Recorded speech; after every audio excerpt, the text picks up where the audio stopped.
രണ്ട് രാജാക്കൾ 4-ാം അധികാരം 2-ാം വസനവും 7-ാം വസനവും വാസിപ്പോമാക. Let's read from the second book of Kings, chapter 4, verses 2 and 7. రెండో రాజులు 4వ అధ్యాయము 2వ వాక్యము 7వ వాక్యం మనం చదువుదాము. எலிசா அவளை நோக்கி, நான் உனக்கு என்ன செய்ய வேண்டும்? வீட்டில் உன்னிடத்தில் என்ன இருக்கிறது சொல் என்றான். அதற்கு அவள், ஒரு குடம் எண்ணெய் அல்லாமல் உமது அடியானுடைய வீட்டில் வேறொன்றும் இல்லை என்றாள். அவள் போய் தேவனுடைய மனுஷனுக்கு அதை அறிவித்தாள். அப்பொழுது அவன், நீ போய் அந்த எண்ணெயை விற்று உன் கடனை தீர்த்து மீந்ததை கொண்டு நீயும் உன் பிள்ளைகளும் ஜீவனம் பண்ணுங்கள் என்றான். And Elisha said unto her, What shall I do for thee? Tell me, what hast thou in thy house? And she said, Thine handmaid hath not anything in the house save a pot of oil. Then she came and told the man of God, and he said, Go, sell the oil and pay thy debt, and live thou and thy children of the rest. Elisha, నా వల్ల నీకేమి కావాలెను? నీ ఇంటిలో ఏమి ఉన్నదో అది నాకు తెలియచెప్పుమనెను. అందుకు ఆమె, నీ దాసురాలైన నా ఇంటిలో నూనె కుండ ఒకటి ఉన్నది, అది తప్ప మరేమీ లేదనెను. ఆమె దైవజనుడైన అతని యొద్దకు వచ్చి సంగతి తెలియచెప్పగా అతడు, నీవు పోయి ఆ నూనెను అమ్మి నీ అప్పు తీర్చి మిగిలిన దానితో నీవును నీ పిల్లలను బ్రతుకుడని ఆమెతో చెప్పెను. தேவனுடைய பரிசுத்த நாமம் மகிமைப்படுவதாக. May the holy name of the Lord be glorified. దేవుని నామము మహిమ కలుగును గాక. ஏலிசாவின் காலத்தில் நடந்ததான ஒரு சம்பவத்தை இங்கே நாம் வாசித்து கேட்டோம். We just read an incident that took place during the time of Elisha. Elisha కాలంలో జరిగిన ఒక సంభవం మనం చదివి ఉన్నాము. தேவன் அற்புதம் செய்கிறவர். God is a God of miracles. దేవుడు అద్భుతం చేయవాడు. இங்கே ஒரு விதவையை நாம் பார்க்கின்றோம். Here we see a widow. ఇక్కడ ఒక విధవను చూస్తున్నాము. அவளுடைய புருஷன் ஒரு ஊழியக்காரனாக காணப்பட்டான். Her husband was a servant of God. ఆమె యొక్క భర్త దైవ సేవకుడై ఉండెను. ஆனால் அவர் இறந்து விட்டான். But he died. అయితే ఆయన చనిపోయినాడు. அவருக்கு ஏகப்பட்ட கடன் காணப்பட்டது. She had a lot of debt. ఆమెకు అనేక అప్పులుండెను. அந்த கடன் தொல்லையினால் அவள் மிகவும் வாடினாள். And she was greatly troubled because of that debt. ఆ యొక్క అప్పుల బాధ చేత ఆమె కలవరపడి ఉంచినది. கடக்கார் அவருடைய பிள்ளைகளை பிடிக்கும்படி வந்தார்கள். The creditor came to take her 2 sons as bondmen. ఆ యొక్క అప్పులిచ్చిన ఆ వ్యక్తులందరూ కూడా పిల్లలను పట్టుకొని వెళ్తగాను அவளுக்கு 2 ஆண் பிள்ளைகள் இருந்தார்கள். She had 2 male children. 2 మగ పిల్లలుండెను. இந்த நிர்பந்தமான நிலைமையில் அவள் எங்கும் போகாமல் ஏலிசாவின் சமூகத்தில் வந்தாள். In this difficult situation, she did not go to any other place, but rather she chose to come to Elisha. ఈ కఠినమైన సందర్భంలో ఆమె ఎక్కడి వెళ్లకుండా దైవజనుడైన ఎలీషా దగ్గరకు వచ్చినాడు. ఏలీషా అద్భుతం செய்தார். Elisha performed a miracle. అయితే ఎలీషా అద్భుతం చేసినాడు. அவளுடைய கடன் மாறிவிட்டது. Her debt was cleared. ఆమె అప్పును తీర్చివేసి ఉంచినది. மிகவும் மகிழ்ச்சியாக அவர்கள் காணப்பட்டார்கள். She was very happy indeed. ఆమె ఎంతో సంతోషంగా కనబడి ఉంచినది. தேவனுக்கு மகிமை உண்டாகும். Glory be to God. దేవుని మహిమ కలుగుగాక. அவள் மகிழ்ச்சி ஆகிறதுக்கு காரணம் அங்க ஒரு எண்ணெய் காணப்பட்டது. The reason for her joy was there was oil in her house. ఆమె సంతోషించిన కారణము అక్కడ నూనె కనబడి ఉంచినది. அந்த ఎண்ணెయిனால் அவள் ஆசీర్వదించப்பட்டாள். She was blessed by that oil. ఆ నూనె ద్వారా ఆమె ఆశీర్వదింపబడి ఉంది. இதனுடைய ஒவ்வொரு பகுதியை நாம் சிந்திப்போமாக. Let's consider each part of this incident. ఈ యొక్క భాగంలో ఉన్న ఒక్కొక్క కార్యం మనం ధ్యానించదము. தேவனுக்கு மகிமை உண்டாகும். Glory be to God. దేవుని మహిమ కలుగుగాక. 2 பேதுரு 1-ாம் அதிகாரம் 3-ாம் வசனத்தை நாம் வாசிக்கும் பொழுது ஜீவனுக்கும் பக்திக்கும் தேவையான எல்லாவற்றையும் அவருடைய திவ்ய வல்லமையினால் தந்தருளினார் என்று நாம் வாசிக்கின்றோம். When we read 2 Peter 1:3, we read how God, according to his divine power, has given us all things that pertain to life and godliness. 2 పేతురు 1వ అధ్యాయము 3వ వాక్యం మనం చదివినట్లయితే ఆయన దైవ శక్తి జీవమునకును భక్తికి కావలసిన వాటిని ఆయన దయచేస్తున్నాడు. பிரியமானவனே, உன் ஆத்துமா வாழ்கிறது போல எல்லாவற்றிலேயும் வாழ்ந்து நீ சுகமாயிருக்க வேண்டும். Beloved, I would that you should prosper and be in health in all things, even as your soul prospers. ప్రియమైన వారలారా, నీ యొక్క ఆత్మ వర్ధిల్లిన కొలది నువ్వు అన్ని విషయంలో వర్ధిల్లవలని కోరుచున్నాను. அவள் கடன் தொல்லையில் இருப்பது எலிசாவுக்கோ தேவனுக்கோ விருப்பமில்லை. It was not Elisha's desire or God's desire that that widow should continue in debt. ఆమె అప్పులో జీవించుట ఎలీషా గాని దేవుని గాని ఇష్టం లేకుండా ఉండెను. அவள் சுகமாயிருக்க வேண்டும். She should prosper. ఆమె వర్ధిల్లుచుండవలెను. வேதனையில் இருப்பது தேவனுக்கு சித்தமில்லை. It's not God's will that we go through pain. నీవు వేదనగా జీవించుట దేవునికి ఏమాత్రం ఇష్టం లేదు. பாபத்துக்கு அடிமையாய் இருப்பது தேவனுக்கு சித்தமில்லை. It's not God's will that we be slaves to sin. పాపమునకు బానిసగా ఉండుట దేవునికి ఇష్టం లేదు. வியாதியினால் கஷ்டப்படுவது தேவனுக்கு சித்தமில்லை. It's not God's will that we struggle by sickness. వ్యాధి వలన నువ్వు కట్టబడుట దేవునికి ఇష్టం లేదు. கடன் தொல்லையில் இருப்பதும் தேவனுக்கு சித்தமில்லை. It's not God's will that we be in debt. అప్పులో నువ్వు జీవించడం దేవునికి ఏమాత్రం ఇష్టం లేదు.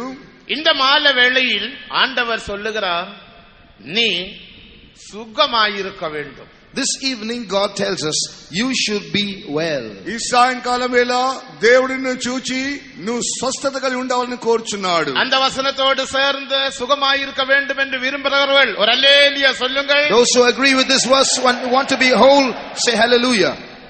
தேவனுடைய மனதை பாருங்கள். Look at the mind of God. దేవుని యొక్క మహిమను చూడండి. நாம் சுகமாயிருக்க வேண்டும். We should prosper. మనము వర్ధిల్లుచుండవలెను. நம்மை சுகப்படுத்தும்படியாக நமது தேவன் இந்த மாலை வேளையில் நமது மத்தியே வந்திருக்கிறார். This evening our God is in our midst to heal us. మనం స్వస్థపరచు నిమిత్తమే దేవుడు మన మధ్యలో వచ్చినాడు. அவர் நேற்றும் இன்றும் என்று மாறாத தேவன். He is God who is the same yesterday, today and forever. ఆయన నిన్న నేడు నిరంతరము ఏకరీతిగా ఉంటున్నాడు. தெய்வீக சுகத்தில் நாம் உரிமை பாராட்டுகிறதுக்கு காரணம் என்ன? Why do we claim divine healing? దైవిక స్వస్థతను మనం ఎందుకొరకు అతిశయపడుచున్నాము? முதலாவது, நாம் சுகமாக்கப்படுவது தேவனுடைய சித்தம். First of all, it is the will of God that we be in good health.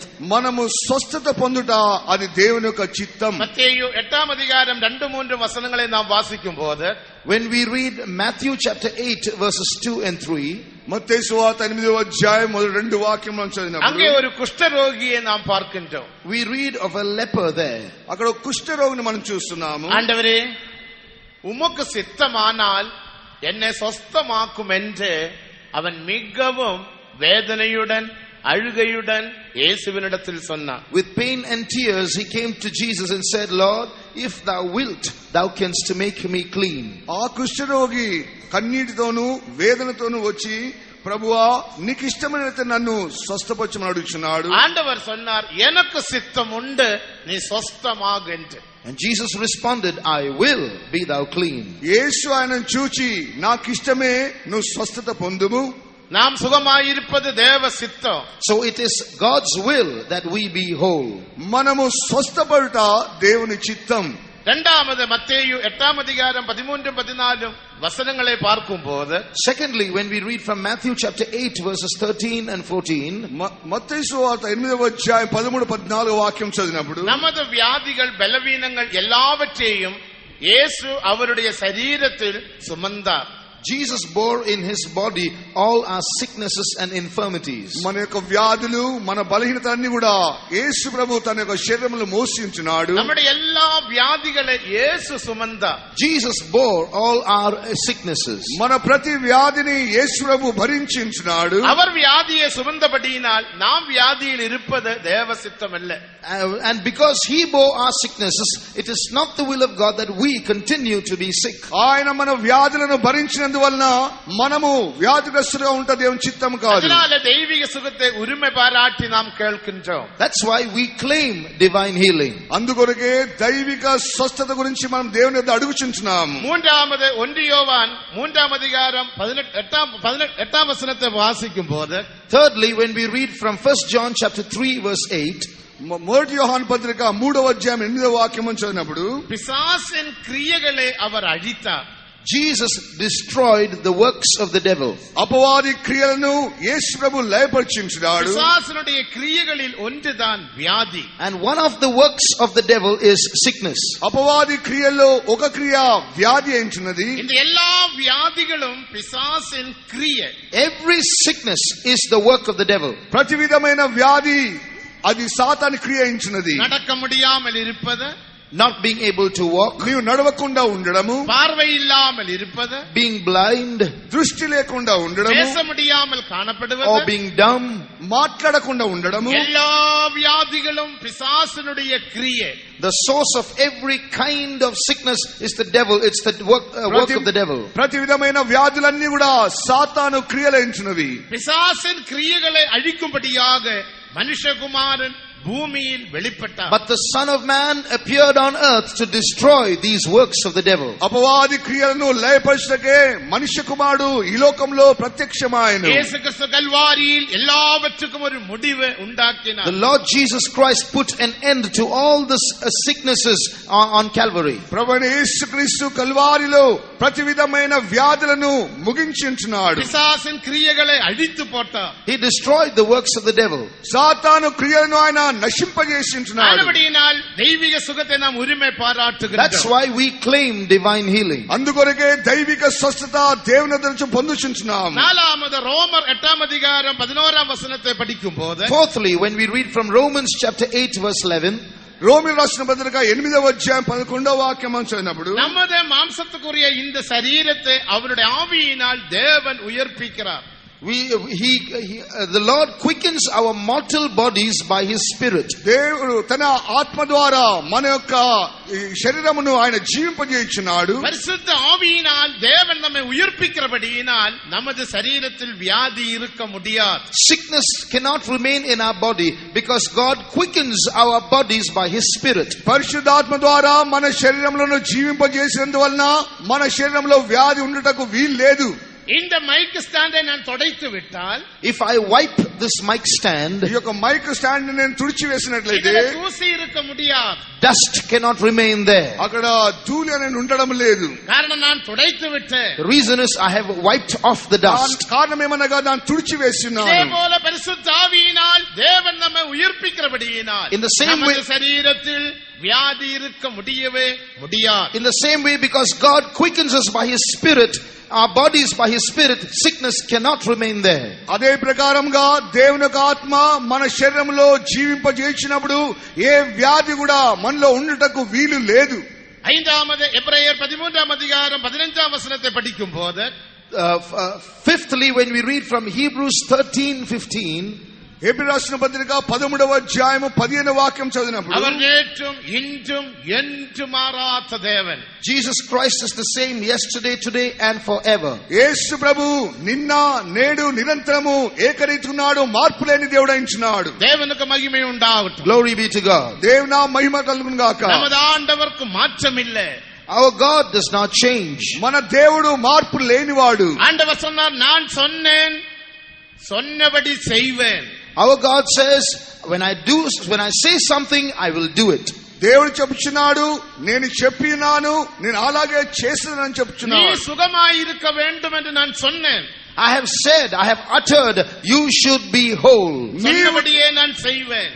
And I will do accordingly. నీవు స్వస్థత పొందవని నేను చెప్పినాను, అలాగే నేను చేసేదను. நமது இயேசு நேற்றும் இன்றும் என்று மாறாதவர். Our Jesus Christ is the same yesterday, today and forever. మన యేసు ప్రభు నిన్న నేడు నిరంతరము మార్పు లేని వాడైంచున్నాడు. இவ்விதமான வாக்குத்தத்த வசனங்கள் இருக்கிறபடியினால் தெய்வீக சுகத்தை நாம் உரிமை பாராட்டுகின்றோம். We, therefore, having such promises in His word, we claim divine healing.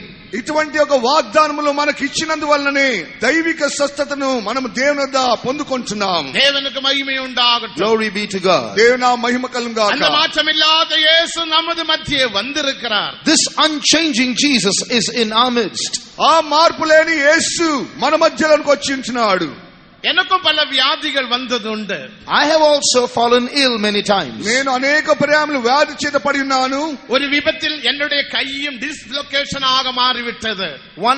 One day I met with an accident and my hand was dislocated. ఒక పర్యాయము ప్రమాదం పొంది నా యొక్క చెయ్యి అనేది నా భుజం నుంచి తొలగిపోయింది. தூக்க முடியாது. I couldn't lift up my hand. నా చెయ్యిని ఎత్తుటకు సాధ్యం కాదు. ஆனால் ஒரு மருந்தும் எடுக்கவில்லை. But I did not take any medicine. నేనే మందును తీసుకోలేదు. எந்த వైద్యரையும் போய் பார்க்கவில்லை. I did not go to any doctor. నేను ఏ వైద్యుని వద్దకు వెళ్ళలేదు. நேற்றும் இன்றும் என்று மாறாத பரலோக வைத்தியனே நான் நாடினேன் தேடினேன். I sought that one physician, the Lord Jesus Christ, who is the same yesterday, today and forever. మార్పులేని ఆ యొక్క వైద్యుడైన యేసును నేను వెదికినాను, కనుగొనించినాను. அவர் என்னை தொட்டார். He touched me. ఆయన నన్ను ముట్టినాడు. இப்பொழுது பாருங்க பூர்ண சௌக்கியம். See now how God has given me perfect health. నా చెయ్యి పూర్ణ స్వస్థత పొంది எனக்கு ఉన్నది. மட்டுமல்ல இங்கே இருக்கிற அத்தனை பேரையும் தேவன் தொட்டு சுகமாக்கி இருக்கிறார். And this is not for me alone. God has touched and healed all those who are here.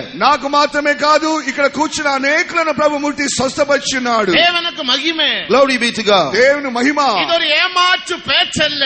We are not trying to fool you with these words. మేము మా మాటల చేత మిమ్మల్ని మోసపరచడం இது లేదు. జీవనుள்ள பேச்சு. This is living word. ఇది జీవము గల మాటలైనది. యేసు మారాతவர். Jesus is unchanging. యేసు మార్పు లేని వాడైనాడు. యేసు என்னையும் தொட்டு சுகமாக்கி இருக்கிறார் என்று சொல்லக்கூடியவர்கள் கரங்களை உயர்த்தி அல்லேலூயா சொல்லுங்க. Those who can say Jesus healed me, say hallelujah.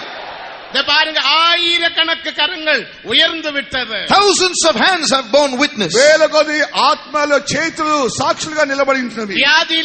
வியாதியில் வந்திருக்கிற நண்பனே, வியாதியில் வந்திருக்கிற நண்பனே, Oh, a friend who has come here sick. వ్యాధి చేత వచ్చిన స్నేహితుడా, యేసు உன்னை தொடுவாரா? Will Jesus touch you? యేసు ప్రభు నిన్ను ముట్టునా? యేసు உன்னை தொடுவாரா? Will Jesus touch you? యేసు ప్రభు నిన్ను ముట్టునా? యేసు உன் வியாதியை மாற்றுவாரா? Will Jesus remove your sickness? నీ వ్యాధిని మార్చగలడా? యేసు உன்னுடைய வயிற்று வலியை மாற்றுவாரா? Will he take away your stomach ache? ఆయన నీ కడుపు నొప్పిని యేసు உன்னை நடக்க స్వస్థపరచగలడా? செய்வாரா? Will he make you walk? ఆయన నిన్ను నడిపింపగలడా? నిన్ను பேச வைப்பாரா? Will he make you speak? నిన్ను మాట్లాడ చేయగలడా? యేసు உன்னை தொடுவார். Jesus will touch you. యేసు ప్రభు నిన్ను அந்த ముట్టించున్నాడు. விசுவாசமுடையவர்கள் அல்லேலூயா சொல்லுங்க. Those who have this faith say hallelujah. ஏன் அல்லேலூயா சொல்லுகிறோம்? Why do we say ఎందుకు hallelujah? హల్లెలూయా చెప్తున్నాము? குட்டி சாத்தான் வந்திருக்கிறான். Because that little Satan is here. ఎందుకంటే ఆ యొక్క చిన్న அவன் సైతాన్ని பேசுவான். That poltergeist will speak.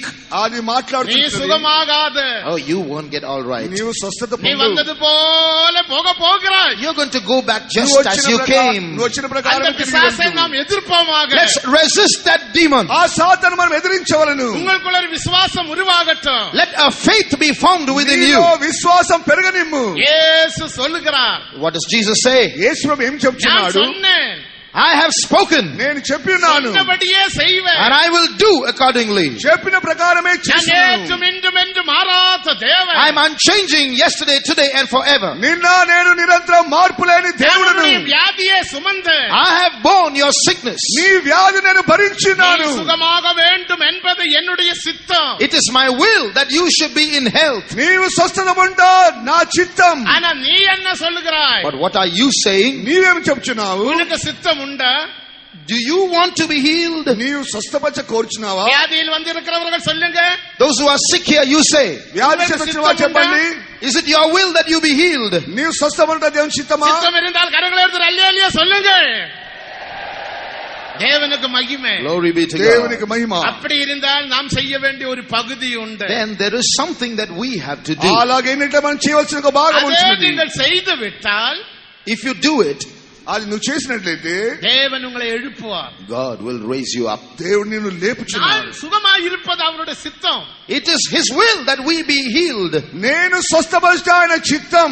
நான் சுகமாய் இருப்பது அவருடைய சித்தம் என்று 2 முறை சொல்லுவோமா? Shall we say that twice? It is His will that I be healed. నేను స్వస్థపడట దేవుని చిత్తమని 2 పారం చెప్పుదామా? நான் சுகமாய் இருப்பது தேவ சித்தம். It is God's will that I be in health. నేను நான் சுகமாய் இருப்பது தேவ சித்தம். It is God's will that I be in నేను health. స్వస్థపడట அந்த దేవుని చిత్తం. பிசாசை பார்த்து நீ போ என்று சொல்லுவோமா? Shall we tell that devil, get thee hence? సాతాను చూచి నువ్వు వెళ్ళిపోమని చెప్తావా? பிசாசே என்னை விட்டு போ என்று சொல்லுங்க. Say it, oh devil, leave me. సాతాను నన్ను విడిచిపెట్టి పోమని பிசாசே చెప్పాలి. என்னை விட்டு போ. Get thee hence, Satan. సాతాను నన్ను విడిచిపెట్టి వెళ్ళు. அந்த அதிகாரம் தேவன் தந்திருக்கிறார். God has given us that authority. అటువంటి అధికారం దేవుడు మనకి ఇచ్చినాడు. இந்த விதவையுடைய விஷயத்தை ஒன்று பார்ப்போம். Let's come back to the story of the widow. అప్పుడు విధవ గురించి మనం తిరిగి தேவனுக்கு వస్తాము. மகிமை. Glory be to God. దేవుని మహిమ. முதலில் அபிஷேகம் பெற்றதான தேவ ஜனங்களோடு ஒரு 10 நிமிடம் பேசுகிறேன். I would like to speak to the spirit baptized children of God for about 10 minutes. అభిషేకింపబడిన దేవుని బిడ్డలతో నేను ఒక 10 నిమిషాలు మాట్లాడుచున్నాను. முதலாம் வசனத்தை வாசிக்கும் போது When we read the first verse, మొట్టమొదటి వాక్యం அது చదివినప్పుడు ஒரு எச்சரிப்பின் வசனமாக you காணப்படுகின்றது. see there some words of warning. అది హెచ్చరిక వాక్యముగా ఉంటున్నది. தேவனுக்கு மகிமை. Glory be to God. దేవునికి మహిమ. அந்த ஊழியக்காரனை குறித்து படிக்கும் போது What is written about that servant of God? ఆ యొక్క దైవజను గురించి చదివినప్పుడు அவன் தேவனுக்கு பயந்தவன். He feared God. ఆ దేవునికి భయపడువాడు. அவள் வந்து சொல்லுகிறாள். He comes and says, అది చెప్తున్నాడు. அந்த விதவை வந்து the சொல்லுகிறாள். widow comes and says, ఆ విధవరాలు వచ్చి என்னுடைய చెప్తున్నది, அடியான் தேவனுக்கு பயந்த சீஷன் என்று உமக்கு தெரியுமே. you know, Elisha, O Lord, how my husband was a man who feared the Lord. నా పెనిమిటి దేవునందు భయభక్తులు గలవాడని నువ్వు ఎరుగుదు అని చెప్తున్నా. தேவனுக்கு பயந்தவர்கள் கடன் வாங்க மாட்டார்கள். But those who fear God will not borrow money. దేవునికి భయపడివారు ఎన్నడూ అప్పును తీసుకొనరు. விசுவாசிகளே, ஊழியர்களே, விளங்கிக் கொள்ளுங்கள். Servants of God and believers understand this. సేవకులారా, విశ్వాసులారా, ఒకటి అర్థం చేసుకున్నది. நாம் கடன் வாங்குவது தேவ சித்தம் அல்ல. It is not the will of God that we borrow money. మనం అప్పు తీసుకుంటా దేవుని యొక్క చిత్తం కాదు. கடன் இல்லாத ஒரு ஜீவியம் செய்ய வேண்டும். We should live a life free of debt. అప్పుల యొక్క జీవితం నుంచి మనము విడుదల పొందవలను. கடன் இல்லாத ஜீவியம் செய்யலாம். We can live such a life without debt. అప్పు లేని ఒక జీవితం మనము చేయగలము. இந்த பூமியில் ஒரு பைசாய்க்கு கூட கடன் இல்லாமல் நாம் ஜீவிக்க வேண்டும். We should live a life in this world without any debt. ఒక్క పైసైనను అప్పు లేకుండా ఈ భూమి మీద அவன் జీవించవలను. தேவனுக்கு பயந்தவன். He feared God. దేవునికి భయపడువాడు. ஆனா அவன் கடன் வாங்கினானோ அவள் வாங்கினாலோ தெரியாது. But we don't know who borrowed the money, he or she. ఆయన అప్పును తీసుకున్నదో ఆమె అప్పు తీసుకుని తెలియదు. ஆனா நான் நினைக்கிறேன் அவள் தான் வாங்கி இருப்பாங்க. I think she must have నేను borrowed the money. అనుకుంటా ఆయనే తీసుకుని ఉండొచ్చు. அந்த ஊழியக்காரன் வாங்கி இருக்க மாட்டான். That servant of God would not have borrowed the money. ఆ దేవుని యొక్క సేవకుడు తీసుకోలేదు కానీ ఆమె அவள் போய் తీసుకుని வாங்கி ఉండవచ్చు. இருப்பாள். She must have done it. ఆమె వెళ్లి తీసుకుని వచ్చును. எப்படியோ கடன் ஆகிவிட்டது. Well, however, somehow they are in debt now. ఏ విధము చేతనే సరే అప్పుగా நீங்கள் మార్చబడింది. தேவனுக்கு பயந்து ஜீவிப்பீர்கள் ஆனால் தேவன் உனக்கு கடன் இல்லாத ஒரு ஜீவியம் செய்ய உன்னை ஆசீர்வதிப்பார். If you really fear God, He will bless you so that you can live a life void of debt. నిజముగా నువ్వు దేవునికి భయపడే వ్యక్తి అయినట్లయితే అప్పు లేని ఒక జీవితం చేయడానికి దేవుడు నీకు సహాయం చేయించున్నాడు. இந்த பூமியில் பணத்துக்கு கடன் இருந்தால் நீங்கள் ஒருபோதும் தேவனுடைய ரகசிய வருகையில் எடுத்துக்கொள்ளப்படவே முடியாது. If you have any financial debt in this world, you can never be raptured at the coming of the Lord. ఈ లోకంలో నువ్వు ఏదైనా సరే ఆర్థిక విధముగా అప్పుగా ఉన్నట్లయితే రహస్య రాకలు నువ్వు ఎత్తబడ నేరవు. அப்ரகாம் தேவனுக்கு பயந்து ஜீவித்தான். அப்ரகாம் கடன் இல்லாத ஜீவியம் செய்தான். Abraham feared God and lived, and he lived a life without debt. Abraham దేవునికి భయపడి జీవించను, అప్పు లేని ఒక జీవితం చేస్తున్నాడు. தானியேல் தேவனுக்கு பயந்து ஜீவித்தான். கடன் இல்லாத ஜீவியம் செய்தான். Daniel feared God, and he did not have any debt. దానియేలు దేవునికి భయపడి జీవించినాడు, అప్పు లేని జీవితం చేస్తున్నాడు. அதே போல தாவீது மன்னனும் கடன் இல்லாத ஜீவியம் செய்தான். King David also lived a life without debt. దావీదు రాజు కూడా అప్పు లేని జీవితం చేస్తున్నాడు. தேவனுக்கு மகிமை உண்டாகும். Glory be to God. దేవుని మహిమ அதனுடைய కలుగుగాక. வாக்குத்தத்த வசனம் தான் 128ஆம் சங்கீதம். Psalm 128 is a promise concerning this.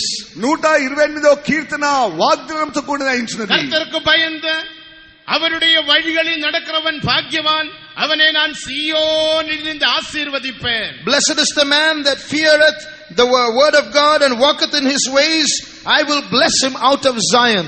యెహోవా యందు భయభక్తులు గలవారు దేవుడు వారిని ఆశీర్వదించునని చెప్తున్నాడు. தேவனுக்கு பயந்து நாம் ஜீவிப்போமா? Let's live fearing God. దేవునికి భయపడి మనం జీవించదము గాక. தேவனுக்கு பயப்படுதான் சொன்னால் நீதிமொழிகள் 8ஆம் அதிகாரம் 13ஆம் வசனத்தின்படி எல்லா தீமையான காரியங்களை வெறுத்து ஜீவிப்பது.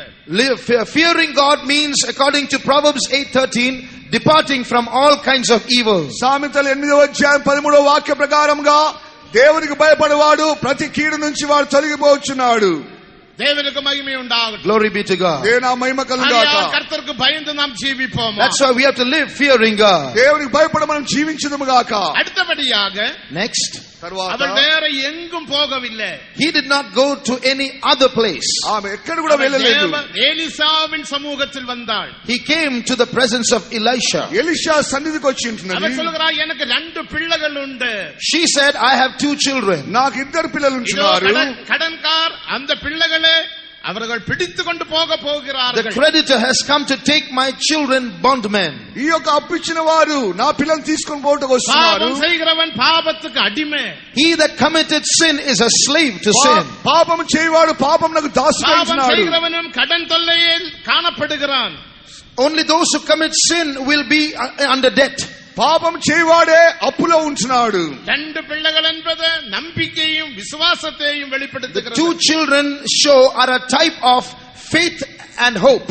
ఈ యొక్క 2 పిల్లలను నిరీక్షణ విశ్వాసను బోధిస్తున్నది. விசேஷத்தினால் உண்டாகும் நம்பிக்கையை விட்டு அசையாமல் உறுதியாக விசுவாசத்தில் நாம் காணப்பட வேண்டும். We should stand firm for the faith and not swerve from the hope. విశ్వాసములో స్థిరముగా ఉండి నిరీక్షణలో మనం మందగిల్లకూడదు. நம்முடைய பிள்ளைகள் கடன்கார் பிடித்து கொண்டு போக கூடாது. The creditor should not come to take our children as slaves. మన యొక్క పిల్లలను బానిసలుగా తీసుకొని వెళ్ళకూడదు. தேவனுக்கு மகிமை உண்டாகட்டும். Glory be to God. దేవుని ఆ మహిమ కలుగుగాక. இவருக்கு கடன் வருகிறதுக்கு காரணம் என்ன? Why did she fall into debt? ఆమెకు అప్పు ఉండట కారణం ఏమిటి? அவளுடைய புருஷன் இறந்து விட்டான். Her husband died. ఆమె యొక్క పెనిమిటి புருஷன் என்பது మరణించింది. இயேசு கிறிஸ்துவை வெளிப்படுத்துகிறது. Husband is a type of Jesus. పెనిమిటి యేసుక్రీస్తు எரேமியா సాదృశ్యం 3ஆம் ఉంటుంది. அதிகாரம் 14ஆம் வசனத்தை படிக்கும் போது Jeremiah 3:14, ఇర్మియా గ్రంథం 3వ అధ్యాయం 14వ వాక్యము, சீர்கெட்ட பிள்ளைகளே திரும்புங்கள், return ye backsliding children, భ్రష్టులైన పిల్లలారా నా యొద్దకు తిరుగి, நானே உன் நாயகர். for I am married unto you, I am your husband. నేనే నీకు భర్తనయించున్నాను. சீர்கெட்ட பிள்ளைகளே திரும்புங்கள். Ye backslidden children, return. భ్రష్టులైన పిల్లలారా తిరిగి రండి. சீராக நடக்க வேண்டிய தேவ ஜனம், People of God were supposed to walk straight. దేవుని యొక్క ప్రజలు చిన్నగా నడవలసి இப்பொழுது ఉన్నది. சீர்கெட்டு போய்விட்டார். They have backslidden. వారు ఇప్పుడు తిరిగి వెళ్ళించున్నారు. எழுப்புதல் இல்லாமல் போய்விட்டது. No revival. ఎటువంటి ఉద్యమం లేకుండా పోయించున్నది. தேவனுக்கு மகிமை உண்டாகட்டும். Glory be to God. దేవుని ఆ మహిమ కలుగుగాక. புருஷன் இறந்து விட்டான் என்று சொன்னால் எழுப்புதல் இல்லாமல் போய்விட்டது. So the husband being dead means a life without revival. భర్త చనిపోయినంటే ఉద్యమం లేని జీవితం బోధిస్తున్నది. எழுப்புதல் நஷ்டமாகும் போது When you lose your revival, నీ యొక్క ఉద్యమం நமது పోగొట్టుకున్నప్పుడు ஜீவியத்தில் எல்லா விதமான பாவங்களும் வந்துவிடும். all kinds of sins will invade us. అన్ని విధములైన పాపం నీలో ప్రవేశిస్తున్నది. புருஷன் இறந்து விட்டதினால் அவள் கடற்காரியாக மாற்றப்பட்டது போல Just as she fell into debt when her husband died, భర్త చనిపోయినందువలన అప్పుగా మార్చబడినప్పుడు உன்னுடைய எழுப்புதல் நஷ்டமானால் நீ எல்லா பாவங்களுக்கும் அடிமையாய் காணப்படுவாய். when you lose your revival, you will become a slave to all kinds of sins. నీ ఉద్యమం అనేది నష్టపడినప్పుడే అన్ని రకములైన పాపములకు நம்முடைய బానిసగా எழுப்புதலை మార్చున్నావు. நாம் பாதுகாக்க வேண்டும். So we have to preserve our revival. మన యొక్క ఉద్యమం మనం కాపాడుకోవలను. எழுப்புதல் சொன்னால் அர்த்தம் என்ன? What is this word revival? What does it mean? ఉద్యమం అనగా ఏమిటి? எழுப்புதலில் 2 பகுதி There are காணப்படுகின்றன. 2 parts to revival. 2 భాగములుగా కనబడుచున్నవి. எபிரேயர் 12ஆம் அதிகாரம் 4ஆம் வசனத்தை படிக்கும் போது When you read from Hebrews chapter 12 verse 4, ఎబ్రీ రాసిన పత్రిక 12వ అధ్యాయం 4వ వాక్యం చదివినప్పుడు, பாவத்தோட எதிர்த்து நிற்கிறதில் இன்னும் ரத்த சிந்தத்தக்கவண்ணம் நீங்கள் எதிர்த்து நிற்கவில்லையே. ye have not yet resisted unto blood, striving against sin. రక్తం కార్చినంతగా పాపంను ఎదిరించే స్థితిలో కనబడడం లేదు. பாவத்தோட நாம் எதிர்த்து நிற்க வேண்டும். அதுவே எழுப்புதலின் ஒரு பகுதி. So one part of revival is standing up against sin. పాపమును ఎదిరించి మనం పోరాడమే అది ఒక భాగమైంచినది. இரண்டாம் பகுதி எபிரேயர் 12ஆம் அதிகாரம் 10ஆம் வசனத்தை படிக்கும் போது The second part we read in Hebrews 12:10. రెండో భాగము హెబ్రీ రాసిన పత్రిక 12వ అధ్యాయం 10వ వాక్యము, பரிசுத்தத்தில் நாம் வளர வேண்டும். It is growing in holiness. పరిశుద్ధతలో మనం ఎదుగుచుండవలెను. எழுப்புதலுக்கு 2 பகுதி. So there are 2 parts to revival. ఉద్యమమునకు 2 భాగములు ஒன்று ఉంటున్నవి. பாவத்தோட எதிர்த்து நிற்க வேண்டும். One, to resist sin. ఒకటి పాపమును ఎదిరించవలెను. இரண்டாவது பரிசுத்தத்தில் நீ வளர வேண்டும். 2, you should grow in holiness. holiness. రెండవది పరిశుద్ధతలో ఎదుగుచుండవలెను. இதற்கு நல்ல உதாரணம் வேதத்தில் நாம் பார்க்கின்றோம். In the Bible, you see a good example for this. ఈ వేద గ్రంథంలో రెండు ఉదాహరణం చూస్తున్నాము. நெகமியா 4ஆம் அதிகாரம் 18ஆம் வசனத்தை படிக்கும்போது When you read Jeremiah chapter 4 verse 18, ఇర్మియా 4వ అధ్యాయం 18వ వాక్యం చదివినప్పుడు அங்கே நெகமியாவில் ஒரு பெரிய எழுப்புதல் காணப்பட்டது. నెహెమియాలో ఒక గొప్ప ఉద్యమం కనబడుచున్నది. when you read Nehemiah chapter 4 verse 18, we see that he had a great revival in his life. அவன் ஆலயத்தின் மதிலை கட்டினான். In his revival, he built the walls of the temple. ఆయన ఉద్యమంతో దేవుని యొక్క ఆలయమును కట్టించినాడు. தேவனுக்கு மகிமை. Glory be to God. దేవుని మహిమ కలుగును గాక. அப்ப எப்படி அவன் மதிலை கட்டினான்? How did he build the wall? ఆ యొక్క గోడలు ఎలా ஒரு కట్టినాడు? கையினால் ஆயுதத்தை ஏந்த வேண்டும். He had to hold a weapon in one hand, ఒక చేతితో ఖడ్గమును ஒரு పట్టించినాడు. கையினால் வேலையும் செய்ய வேண்டும். and with the other hand he had to work. ఇంకో చేయి చేత పని చేయించవలెను. இதுதான் எழுப்புதல். This is revival. ఇదే ఉద్యమం ஒரு అంటున్నది. கையில் ஆயுதம் காணப்பட வேண்டும். You should have a weapon in one hand, ఒకటి చేతిలో ఆయుధం ஒரு కనబడవలెను. கையில் வேலையும் செய்ய வேண்டும். and with the other hand you should work. రెండో భాగంలో పని చేయించుండవలెను. அருமையான தேவஜனமே, Beloved people of God, ప్రియమైన దేవుని యొక్క జనమా, எழுப்புதலை நஷ்டப்படுத்தும்படியாக பிசாசானவன் பிரயாசப்படுகிறான். the devil is struggling to destroy our revival. మన యొక్క ఉద్యమం నష్టపరచకు సాతాను క్రియ చేయించున్నాడు. உன்னுடைய ஜெப எழுப்புதல் நஷ்டமாய் விட்டது.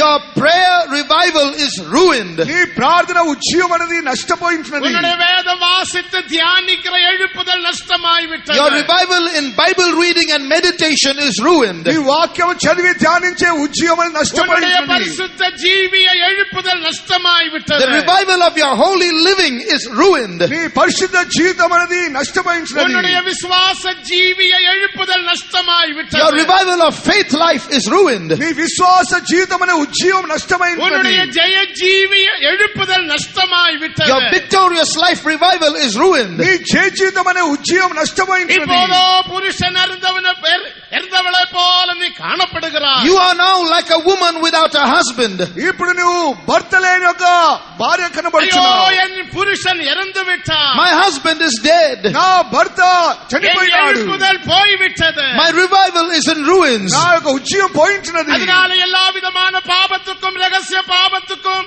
சோர்வுக்கும் அதைரியத்துக்கும் அவிசுவாசத்துக்கும் அடிமையாக நான் காணப்படுகிறேன். That's why I have now become a slave to so many sins, secret sins, to discouragement, to unbelief and fatigue. అందుకొరకే ప్రతి విధమైన పాపమునకును దాసత్వమునకును బానిసగా మార్చబడుచున్నావు. எழுப்புதல் இராவிட்டால் நீ பாவத்துக்கு அடிமையாய் விடுவாய். If you do not have revival, you will become a slave to sin. నీవు ఉద్యోగం పోగొట్టుకున్నట్లయితే ప్రతి విధమైన పాపమునకు బానిసగా உன்னுடைய మార్చబడుచున్నావు. குடும்பத்தில் எழுப்புதல் இல்லை, ஆனபடினால் குடும்பத்தில் சமாதானம் இல்லை. There is no revival in your family, hence there's no peace at home. నీ కుటుంబంలో ఉద్యోగం లేదు కనుకనే సమాధానం అనేది లేదు. உன்னுடைய வாழ்க்கையில் எழுப்புதல் இல்லை, ஆனபடினால் நீ தேவ சித்தம் செய்ய முடியாமல் காணப்படுகிறாய். You have no revival in your life, so you're not able to do the will of God. నీ జీవితంలో ఉద్యోగం లేదు కనుకనే దేవ చిత్తం చేయలేకపోవచ్చున్నావు. உன்னுடைய ரெண்டு பிள்ளைகளை பிசாசானவன் பிடிக்க பிரயாசப்படுகிறான். The devil is trying to take your two children as slaves. నీ ఇద్దరు పిల్లలను సాతాను పట్టుకుంటగానే క్రియ చేయించున్నాడు. ரெண்டு பிள்ளைகளை பாதுகாக்க வேண்டிய வேலை உன் வேலை. It is your duty to preserve your two children. నీ ఇద్దరు పిల్లలను కాపాడుట నీ యొక్క ఉద్యోగం. ஒன்றே விசுவாசம், One is faith, ఒకటి విశ్వాసం, இரண்டாவது நம்பிக்கை. the second is hope. రెండోది నిరీక్షణ. விசுவாசமும் நம்பிக்கையும் இருந்தால் மட்டும்தான் தேவனை சந்திக்க You முடியும். can meet God only if you have faith and hope. విశ్వాసం నిరీక్షణ ఉన్నట్టయితే నీ దేవుని సంధించగలుగుచున్నావు. இந்த நிலைமையில் அவள் வந்து விட்டாள். She came to such a state. ఈ యొక్క స్థితిలోనికి ఆమె వచ్చి ఉంటున్నది. உடனே எலிசா ஒரு கேள்வியை கேட்கிறான். Then Elisha asks her a question. Elisha ఒక ప్రశ్న நான் వేయించున్నాడు. உனக்கு என்ன செய்ய வேண்டும்? Woman, what can I do for you? నీకేమి చేయవలని நீ అడుగుచున్నాడు. மிகவும் கலங்குகிறாய், You are troubled. నీవు நீ కలవరపడుచున్నావు. மிகவும் வேதனைப்படுகிறாய். You are in much agony. నీవు వేదన పడుచున్నావు. ஐயோ, நான் என்ன செய்வேன்? What can I do? అయ్యో నేను ఇప్పుడు ఏమి நான் చేయవలను? எங்கே போவேன்? Where shall I go? నేను ఎక్కడికి వెళ్ళవలను? எனக்கு சமாதானம் இல்லை. You have no peace. నాకు సమాధానం நான் లేదు. எவ்வளவு ஜெபித்தும் எனக்கு ஒரு தேவ சத்தம் கேட்க முடிகிறது இல்லை. No matter how much I pray, I'm not able to hear the voice of God. అనేక గంటలు ప్రార్థన చేసినప్పుడు దేవుని యొక్క స్వరం వినలేకపోవచ్చున్నాను. எலிசா கேட்கிறார், நான் உனக்கு என்ன செய்ய வேண்டும்? Elisha asks her, all right, now what can I do for you? నీకేమి చేయవాలని ఎలీషా అడుగుతున్నాడు. உன்னுடைய நிலைமையை மாற்றும்படியாக, To change your sorry state. నీ పరిస్థితి మార్చుట కొరకే, உன்னுடைய குடும்பத்தின் கட்டுகளை மாற்றும்படியாக, To release the bindings of your family. నీ కుటుంబ కట్లను తెంపుట కొరకే, உன்னுடைய குடும்பத்தின் பில்லி சூன்ய கட்டுகளை அகற்றும்படியாக, To remove the bands of witchcraft in your family. చేతబడి శక్తులను నీ కుటుంబంలో కట్టబడిన కట్లను తెంపుట உன்னுடைய కొరకే, శరీరத்தில வியாதி கட்டுகளை அகற்றும்படியாக, To remove the bands of sickness in your body. నీ శరీరంలో ఉన్న వ్యాధుల కట్లను తెంపుట కొరకే, உன்னுடைய வேதனைகளை மாற்றும்படியாக, To remove your pains. నీ వేదన తొలగించుట కొరకు. அருமையான இயேசு மாலை வேளையில் உன்னிடத்தில் ஒரு கேள்வியை கேட்கிறார். அருமையான மகனே, மகளே, நான் என்ன செய்ய வேண்டும்? Our beloved Jesus is standing next to you this evening. He is asking you a question. Beloved son, beloved daughter, what shall I do for you?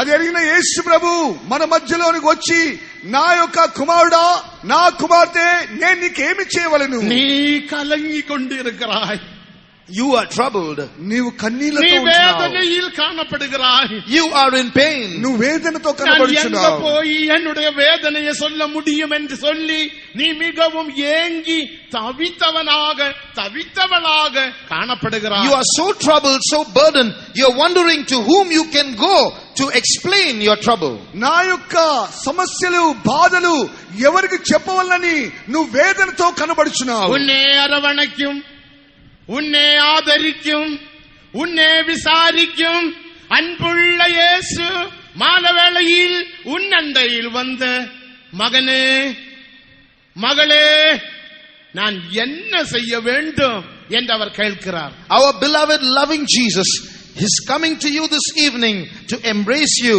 to comfort you, to inquire after you, and to ask you, beloved son, daughter, what can I do for you? ప్రియమైన యేసు నిన్ను ఆదరించుటకును, నిన్ను కౌగలించుకొనుటకును, నీకు మేలు చేయుటకును, నా కుమారుడా, నా కుమార్తె, నీకేమి చేయవలని ఆయన అడుగుచున్నాడు. ஓ, நீ கலங்க வேண்டாம், Be not troubled. నీవు நீ కలవరపడకూడదు, வேதனைப்பட வேண்டாம். Do not be in agony. నువ్వు వేదన పడకూడదు. நான் உனக்கு நன்மை செய்ய I போகிறேன். am going to do good for నేను you. నీకు మేలు நான் చేయబోతున్నాను. உனக்கு நன்மை செய்ய போகிறேன். I am going to do good for you. నేను నీకు మేలు చేయబోతున్నాను. என்னுடைய நன்மையை பிசாசானவன் தடை செய்ய முடியாது. That good that I am going to do, even the devil cannot hinder. నేను చేయబోచున్న మేలును సాతానుడు ఆటంకపరచ నేరడు. உங்கள் இருதயம் கலங்காதிருப்பதாக என்று ஆண்டவர் சொல்லுகிறார். The Lord says, let not your heart be troubled. నీ హృదయం కలవరపడకుండును గాక అని ప్రభు చెప్తున్నాడు. அடுத்து அவர் ஒரு கேள்வியும் கூட கேட்கிறார். Then he asks another question. ఇంకొక ప్రశ్న కూడా వేయించున్నాడు. உன்னுடைய வீட்டில் என்ன உண்டு? The second question he asks, what hast thou in thy house? నీ ఇంటిలో ఏమున్నదని అడుగుచున్నాడు. கடன் பட்டவளே, நீ அழுகிறாயே, வேதனைப்படுகிறாயே, உன் வீட்டில் என்ன உண்டு? O woman in debt, you are weeping and lamenting, but what is there in your house? నువ్వు వేదన పడుచున్నావు, కన్నీళ్లు విడుచున్నావు, అయినప్పటికీ నీ ఇంటిలో ఏమున్నది? ஆண்டவர் கேட்கிறார், உன் நிலைமை என்ன? The Lord is asking you, what is your state? నీ స్థితి ఏమిటి? நீ வேதனைப்படுகிறாயே, உன் நிலைமை என்ன? You are burdened, you are troubled. What is your state? నువ్వు వేదన పడుచున్నావు కదా, నీ స్థితి ఏమిటి? நீ அழுது கொண்டிருக்கிறாயே, உன் நிலைமை என்ன? You are weeping. What is your state? నువ్వు కన్నీళ్లు విడుచున్నావు కదా, నీ స్థితి ఏమిటి? நான் எங்க போவேன் என்று நீ தவித்துக் கொண்டிருக்கிறாயே, உன் நிலைமை என்ன? You are troubled, not knowing where to go. What is your state? ఎక్కడ వెళ్ళవల్లని నువ్వు ఆత్రపడుచున్నావే, అయితే నీ పరిస్థితి ఏమిటి? நிலைமையை சொல்வீர்களா?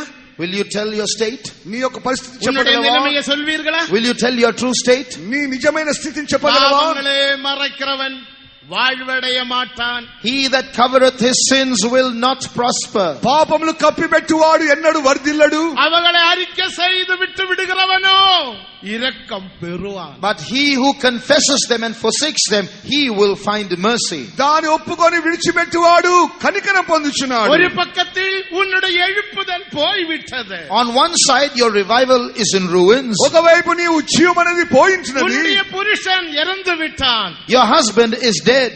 నీ యొక్క భర్త చనిపోయినాడు. ஒரு பக்கத்தில் கடன் தொல்லையினால் நீ வாடுகிறாய். On the other hand, you are troubled because of debt. నీ యొక్క అప్పుల చేత నువ్వు పీడింపబడుచున్నావు. ஆண்டவருடைய கேள்விக்கு பதில் சொல்லுவோமாக.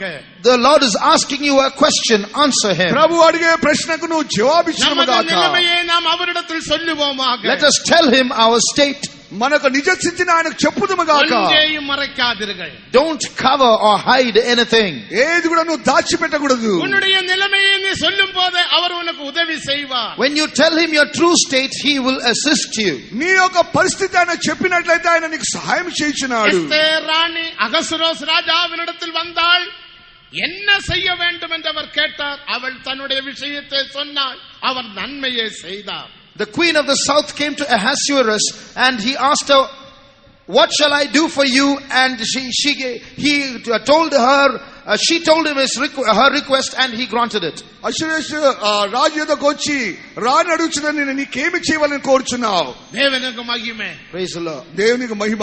இதோ அவள் சொல்லுகிறார், என் வீட்டில் ஒரு குடத்தில் ஒரு குடம் எண்ணெய். ஒரு குடம் சொன்னா ஒரு குடம் எண்ணெய் இல்ல, கொஞ்சம் எண்ணெய் உண்டு. In one pot I have a little oil and that's all I have in my house, she says. నా ఇంటిలో ఏమీ లేదు, కొద్దిగా మాత్రమే నూనె ఉంటున్నది. எல்லாம் போய்விட்டது.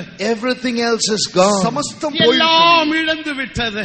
I have lost everything. సమస్తం என் పోగొట్టుకున్నాను. சமாதானமும் போய்விட்டது. I have lost my peace. నా సమాధానం పోయి ఉంటున్నది. தற்கொலை செய்யலாமா என்ற இடத்திலும் வந்து விட்டேன். I have come to the point of committing suicide. ఆత్మహత్య చేసుకుందామా అనొక స్థితిలోకి அருமையான వచ్చేసాను. நண்பனே, ஆண்டவர் உன்னிடத்தில் கேட்கிறார், உன் வீட்டில் என்ன உண்டு?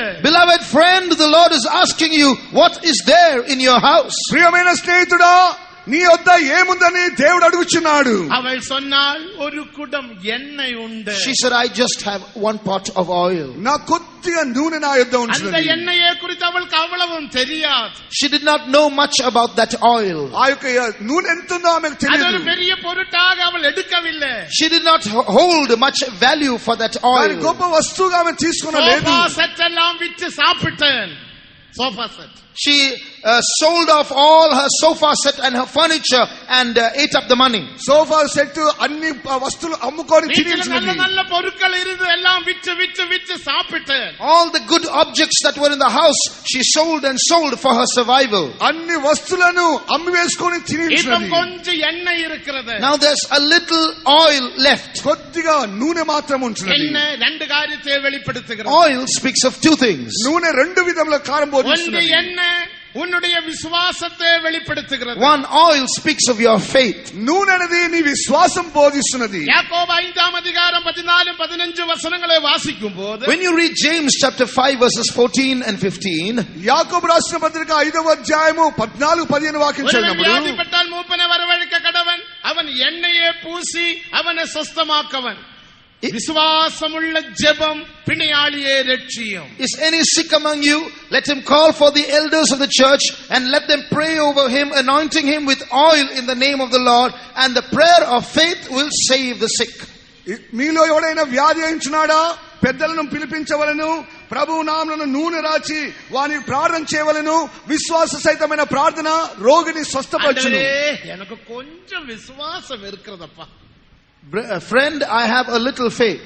నా కొద్ది విశ్వాసం ఉన్నదయ్యా. விசுவாசமுடையவர்கள் அல்லேலூயா சொல்லுங்கள். Those who have faith say hallelujah.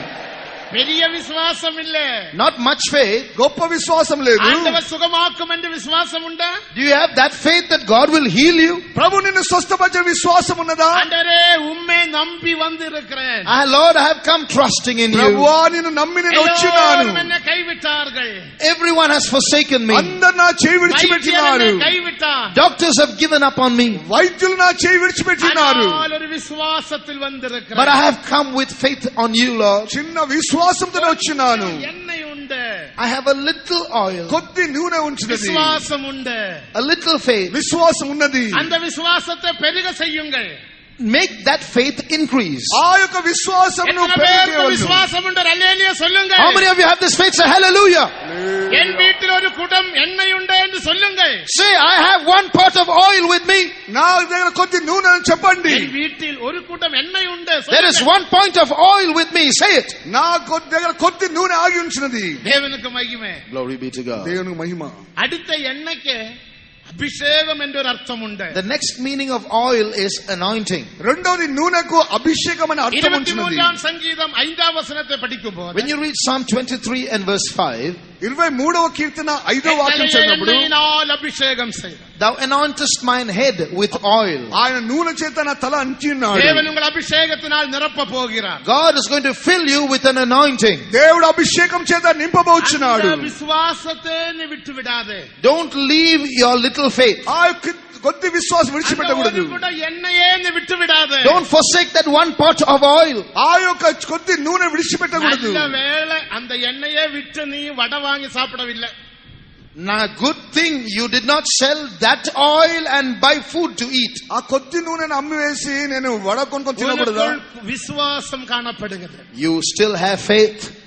அந்த விசுவாசத்தை தேவன் பெருக செய்ய போகிறார். But God is going to make that faith అదే increase. విశ్వాసము దేవుడు அந்த పెంచబోచున్నాడు. விசுவாசத்தை பலப்படுத்துங்கள்.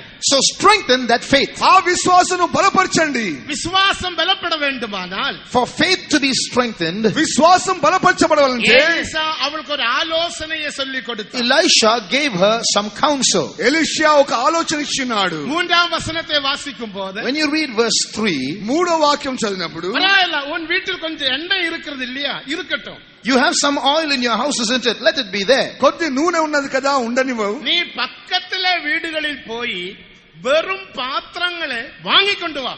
Go to your neighbors' houses and borrow empty vessels. నీవు ప్రక్క ఇంటిలోనికి వెళ్లి కొన్ని ఖాళీ పాత్రలు తీసుకొని రావాలి. உன்னுடைய விசுவாசத்தை தேவன் பெருக செய்ய போகிறார். God is going to increase your faith. దేవుడు నీ విశ్వాసమును పెంచబోచున్నాడు. நீ விசுவாசத்தில் அதைரியப்பட்டவனாக காணப்படுகிறாய். You are now discouraged and now you are in the bottom level in your faith. నీవు అధైర్యపడుచు విశ్వాసముకు అడుగు భాగం దిగిపోయినావు. ஆண்டவரும் என்னை கைவிட்டாரோ என்ற அவிசுவாசத்தில் நீ காணப்படுகிறாய்.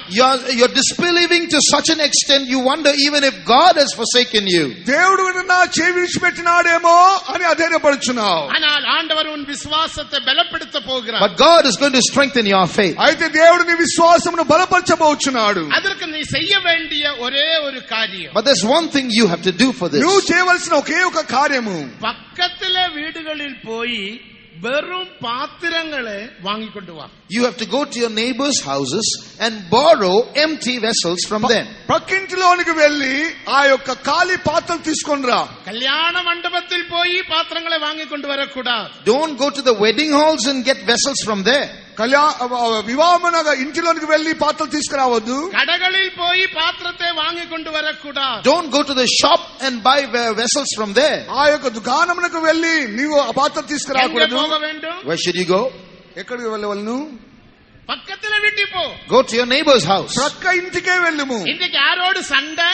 With whom are you fighting these days? ఈ దినంలో ఎవరితోని పోట్లాట? பக்கத்துல வீட்டுல யாரோட தான் சண்டை? With the neighbor, isn't it? పక్కింటి వారితోనే పోట్లాట. யாரோடு பிரச்சனை? Problem is with whom? ఎవరితో సమస్య? யாரோடு பிரச்சனை? With whom do you have a problem? பக்கத்துல வீட்டுல யாரோட தான் பிரச்சனை? With that neighbor, isn't it? ప్రక్కింటి వారితోనే ప్రశ్న. யாரோடு நீ பேசுகிறது இல்ல?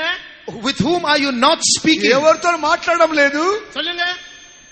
பக்கத்துல வீட்டாரோடு பேசுகிறது. You're not speaking to your neighbor. పక్కింటి వారితోనే మాట్లాడడం లేదు. ஆண்டவர் சொல்லுகிறார். But the Lord says, చెప్తున్నాడు, வீட்டுக்கு போய் பாத்திரத்தை வாங்கிட்டு வா. go to that house where you're not speaking to someone, get అదే vessels from there. అదే పక్కింటికి వెళ్లి ఖాళీ పాత్ర తీసుకొని రా. அப்போது உன் எண்ணெயை நான் பெருக செய்ய போகிறேன். Then I will increase your oil. అప్పుడు నీ నూనెను పెరుగజేస్తున్నాను. இந்த எண்ணெயை விற்று உன் கடனை விட்டு You can sell that oil and clear your debt. ఆ నూనెను అమ్మివేసి నీ అప్పు நீ తీర్చుకొనుము. జీవనాళాగ జీవిక పోகிறாய். You're going to live all the days of your life. నువ్వు జీవితకాలం అంతా కూడా జీవించబోచున్నావు. பக்கத்துல வீட்டுக்கு போவீங்களா?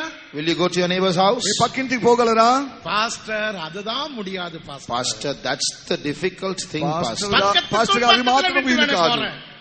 பக்கத்துல வீடு. I'll go to the neighbor's house. పక్కింటికి వెళ్ళవచ్చునా? இல்ல பக்கத்துல வீட்டு போ. No, go to your neighbor's house. పక్కింటికే వెళ్ళవలెను. தேவனுடைய ஆலோசனை. That's the counsel of God. అదే దేవుని యొక్క ఆలోచన. ఏదే வெளிப்படுத்துகிறது. What does this show? ఆ దేని చూపిస్తున్నది? యావరోடும் ఉప్రవాగ வேண்டும். You have to be reconciled to everyone. నువ్వు అందరితో సమాధానం కలిగి ఉండవలెను. எல்லா మనుషరోடும் ఉప్రవాగ வேண்டும். You should be at peace with everyone. మనుషులందరితోనూ సమాధానం కలిగి ఉండవలెను. தேவனோடும் ఉప్రవాగ வேண்டும். You should be reconciled to God. దేవునితో సమాధానం కలిగి ఉండవలెను. పాత్రத்தை வாங்கிட்டு வா. Go bring empty vessels. వెళ్ళి పాత్రలు తీసుకొని రా. தேவனோடும் మనుషరోடும் ఉప్రవాగ வேண்டும். Be at peace with God and with man. దేవునితో మనుషులతోనూ సమాధానం కలిగి ఉండవలెను. మనుషనోడు ఉప్రవాగ வேண்டுமானால் To be at peace with man, మనుషులతో సమాధానం కలిగి ఉండవలంటే మనుషులத்தில் சென்று మన్నిப்பு కేల్క వేண்டிయது అవశ్యం. you have to go to certain people and ask pardon of them. ఆ మనుషులతో వెళ్ళి నువ్వు క్షమాపణ అడగవలసి ఉంటున్నది. நீ மன்னிப்பு கேட்டு அவரோடு உப்புரவானால் உன் வியாதியில் இருந்து இப்பொழுது விடுதலை பெறுவாய். If you go and ask pardon and get reconciled with that person, now you will be delivered from your sickness. నువ్వు వెళ్ళి క్షమాపణ అడిగి సమాధానం పొందినట్లయితే ఇప్పుడే నీ వ్యాధి స్వస్థత పొందుచున్నది. தேவனுக்கு மகிமை உண்டாகும். Glory be to God. దేవుని మహిమ కలుగుగాక. தேவனோடு உப்புரவாக வேண்டும். You also have to be reconciled to God. దేవునితో కూడా సమాధానం కలిగి ఉండవలెను. தேவனோடு உப்புரவாகும்படி அவர் ரத்தத்தை சிந்தினார். He shed his blood for us so that we might be reconciled to him. ఆయనతో సమాధాన పడు నిమిత్తమే ఆయన రక్తమును కార్చినాడు. కొలొస్సీయర్ 1 20 వచనத்தின்படி When we read from Colossians 1:20, కొలొస్సీ రాసిన పత్రిక 1:20 వాక్యం చదివినప్పుడు தேவனோடு உப்புரவாகுகிறோம். we have been reconciled to God by his blood. ఆయన రక్తం చేత మనం ఆయనతో సమాధాన పడుచున్నాము. மேலும் கொலோசியர் 1 21 వచనத்தின்படி And according to Colossians 1:21, కొలొస్సీ 1:20 వచన ప్రకారంగా மரணத்தினால தேவனோடு உப்புரவாகுகிறோம். we by his death we are reconciled to God. ఆయన మరణం ద్వారా దేవునితో సమాధాన పడుచున్నాము. மூன்றாவது ரோமர் 5 వచనத்தின்படி And thirdly, according to Romans 5:10, రోమీ రాసిన పత్రిక 5:10 వాక్య ప్రకారము జీవనాల దేవనోడు ఉప్రవాగుகிறோம். we are reconciled to God. మనం దేవునితో కూడా సమాధాన పడుచున్నాము. 2 కొరింథీయుల 5 వచనத்தின்படி According to 2 Corinthians 5:19, 2 కొరింథీ 5:19 వాక్య ప్రకారము ఉపదేశத்தினால் தேவனோடு உப்புரவாகுகிறோம். by doctrine we are reconciled to God. ఉపదేశం ద్వారా మనం దేవునితో సమాధాన పడుచున్నాము. தேவனோடு உப்புரவாகும்படிக்கு தேவனோடு நீ ஐக்கியப்பட வேண்டியது அவசியம். So we have to get united with God by being reconciled to him. మనం ఆయనతో కూడా సమాధానం పడి ఆయనతో కూడా ఐక్యపడవలెను. అనిబడినాల్ தேவனோடு உப்புரவாகிக் கொள்ளுங்கள். Therefore be ye reconciled to God. అందుకొరకే దేవునితో మనం సమాధాన పడుచున్నాము. தேவனுக்கு மகிமை உண்டாகட்டும். Glory be to God. దేవునికి మహిమ కలుగును గాక. அவளை நீ வீட்டுக்குள்ளே போக சொன்னாள். He asked her to go to her into the house. నీ యొక్క పక్కింట్లో వెళ్ళమని చెప్పాడు. Go bring vessels. పాత్రలు తీసుకొని వచ్చి வீட்டுக்குள் பிரவேசித்து go into your house. నీ ఇంటిలోనికి వెళ్ళి அந்த கதவை அடைத்து Shut your door నీ తలుపులు మూసుకొని பகிர்ந்துகொள். and go and pour into the vessels. ఆ యొక్క పాత్రలను పోయిము. தேவனுக்கு மகிமை. Glory be to God. దేవుని మహిమ நீ కలుగును గాక. கதவை அடைக்க வேண்டும். You have to shut your door. నీ తలుపులు మూసివేయవలెను. இயேசுவும் இந்த உபதேசத்தை சொன்னார். Jesus also said this doctrine. యేసు ప్రభువు ఉపదేశం చెప్పినాడు. மத்தேயு 6 వచనத்தை படிக்கும்போது When you read from Matthew 6:6, మత్తయి సువార్త 6 వాక్యం ஜெபம் చదివినప్పుడు செய்யும் போது கதவுகளை அடைக்க வேண்டும். when you pray, shut your door. నువ్వు ఎప్పుడైతే ప్రార్థన చేయుచున్నావో నీ తలుపులు మూయవలెను. இந்த கதவு என்ன? What is this door? ఈ இந்த తలుపు கதவு வழியாக பிசாசானவன் நமக்குள் பிரவேசிக்கிறான். It is through this door that the devil gains entry into our ఈ lives. తలుపు ద్వారానే సాతాను మనలో இந்த ప్రవేశిస్తున్నాడు. கதவு தான் கொலோசியர் 3 5 வசனத்தை படிக்கும்போது It's about this door when we read Colossians chapter 3 verse 5. కొలస్సీ 3:5 వాక్యం చదివినప్పుడు முதலாவது இச்சை, First of all, lust. మొట్టమొదట ఇచ్చ, இரண்டாவது மோகம், மோகம், Thirdly, రెండోది inordinate వ్యామోహము, affection. மூன்றாவது ஆசை. Thirdly, affection. మూడో ఆశ. இச்சைகள் வழியாக, மோகத்தின் வழியாக ஆசைகள் வழியாக உன் மனதுக்குள் பாவம் பிரவேசிக்கிறது. Through lusts, through concupiscence and through affections, your sin enters within you.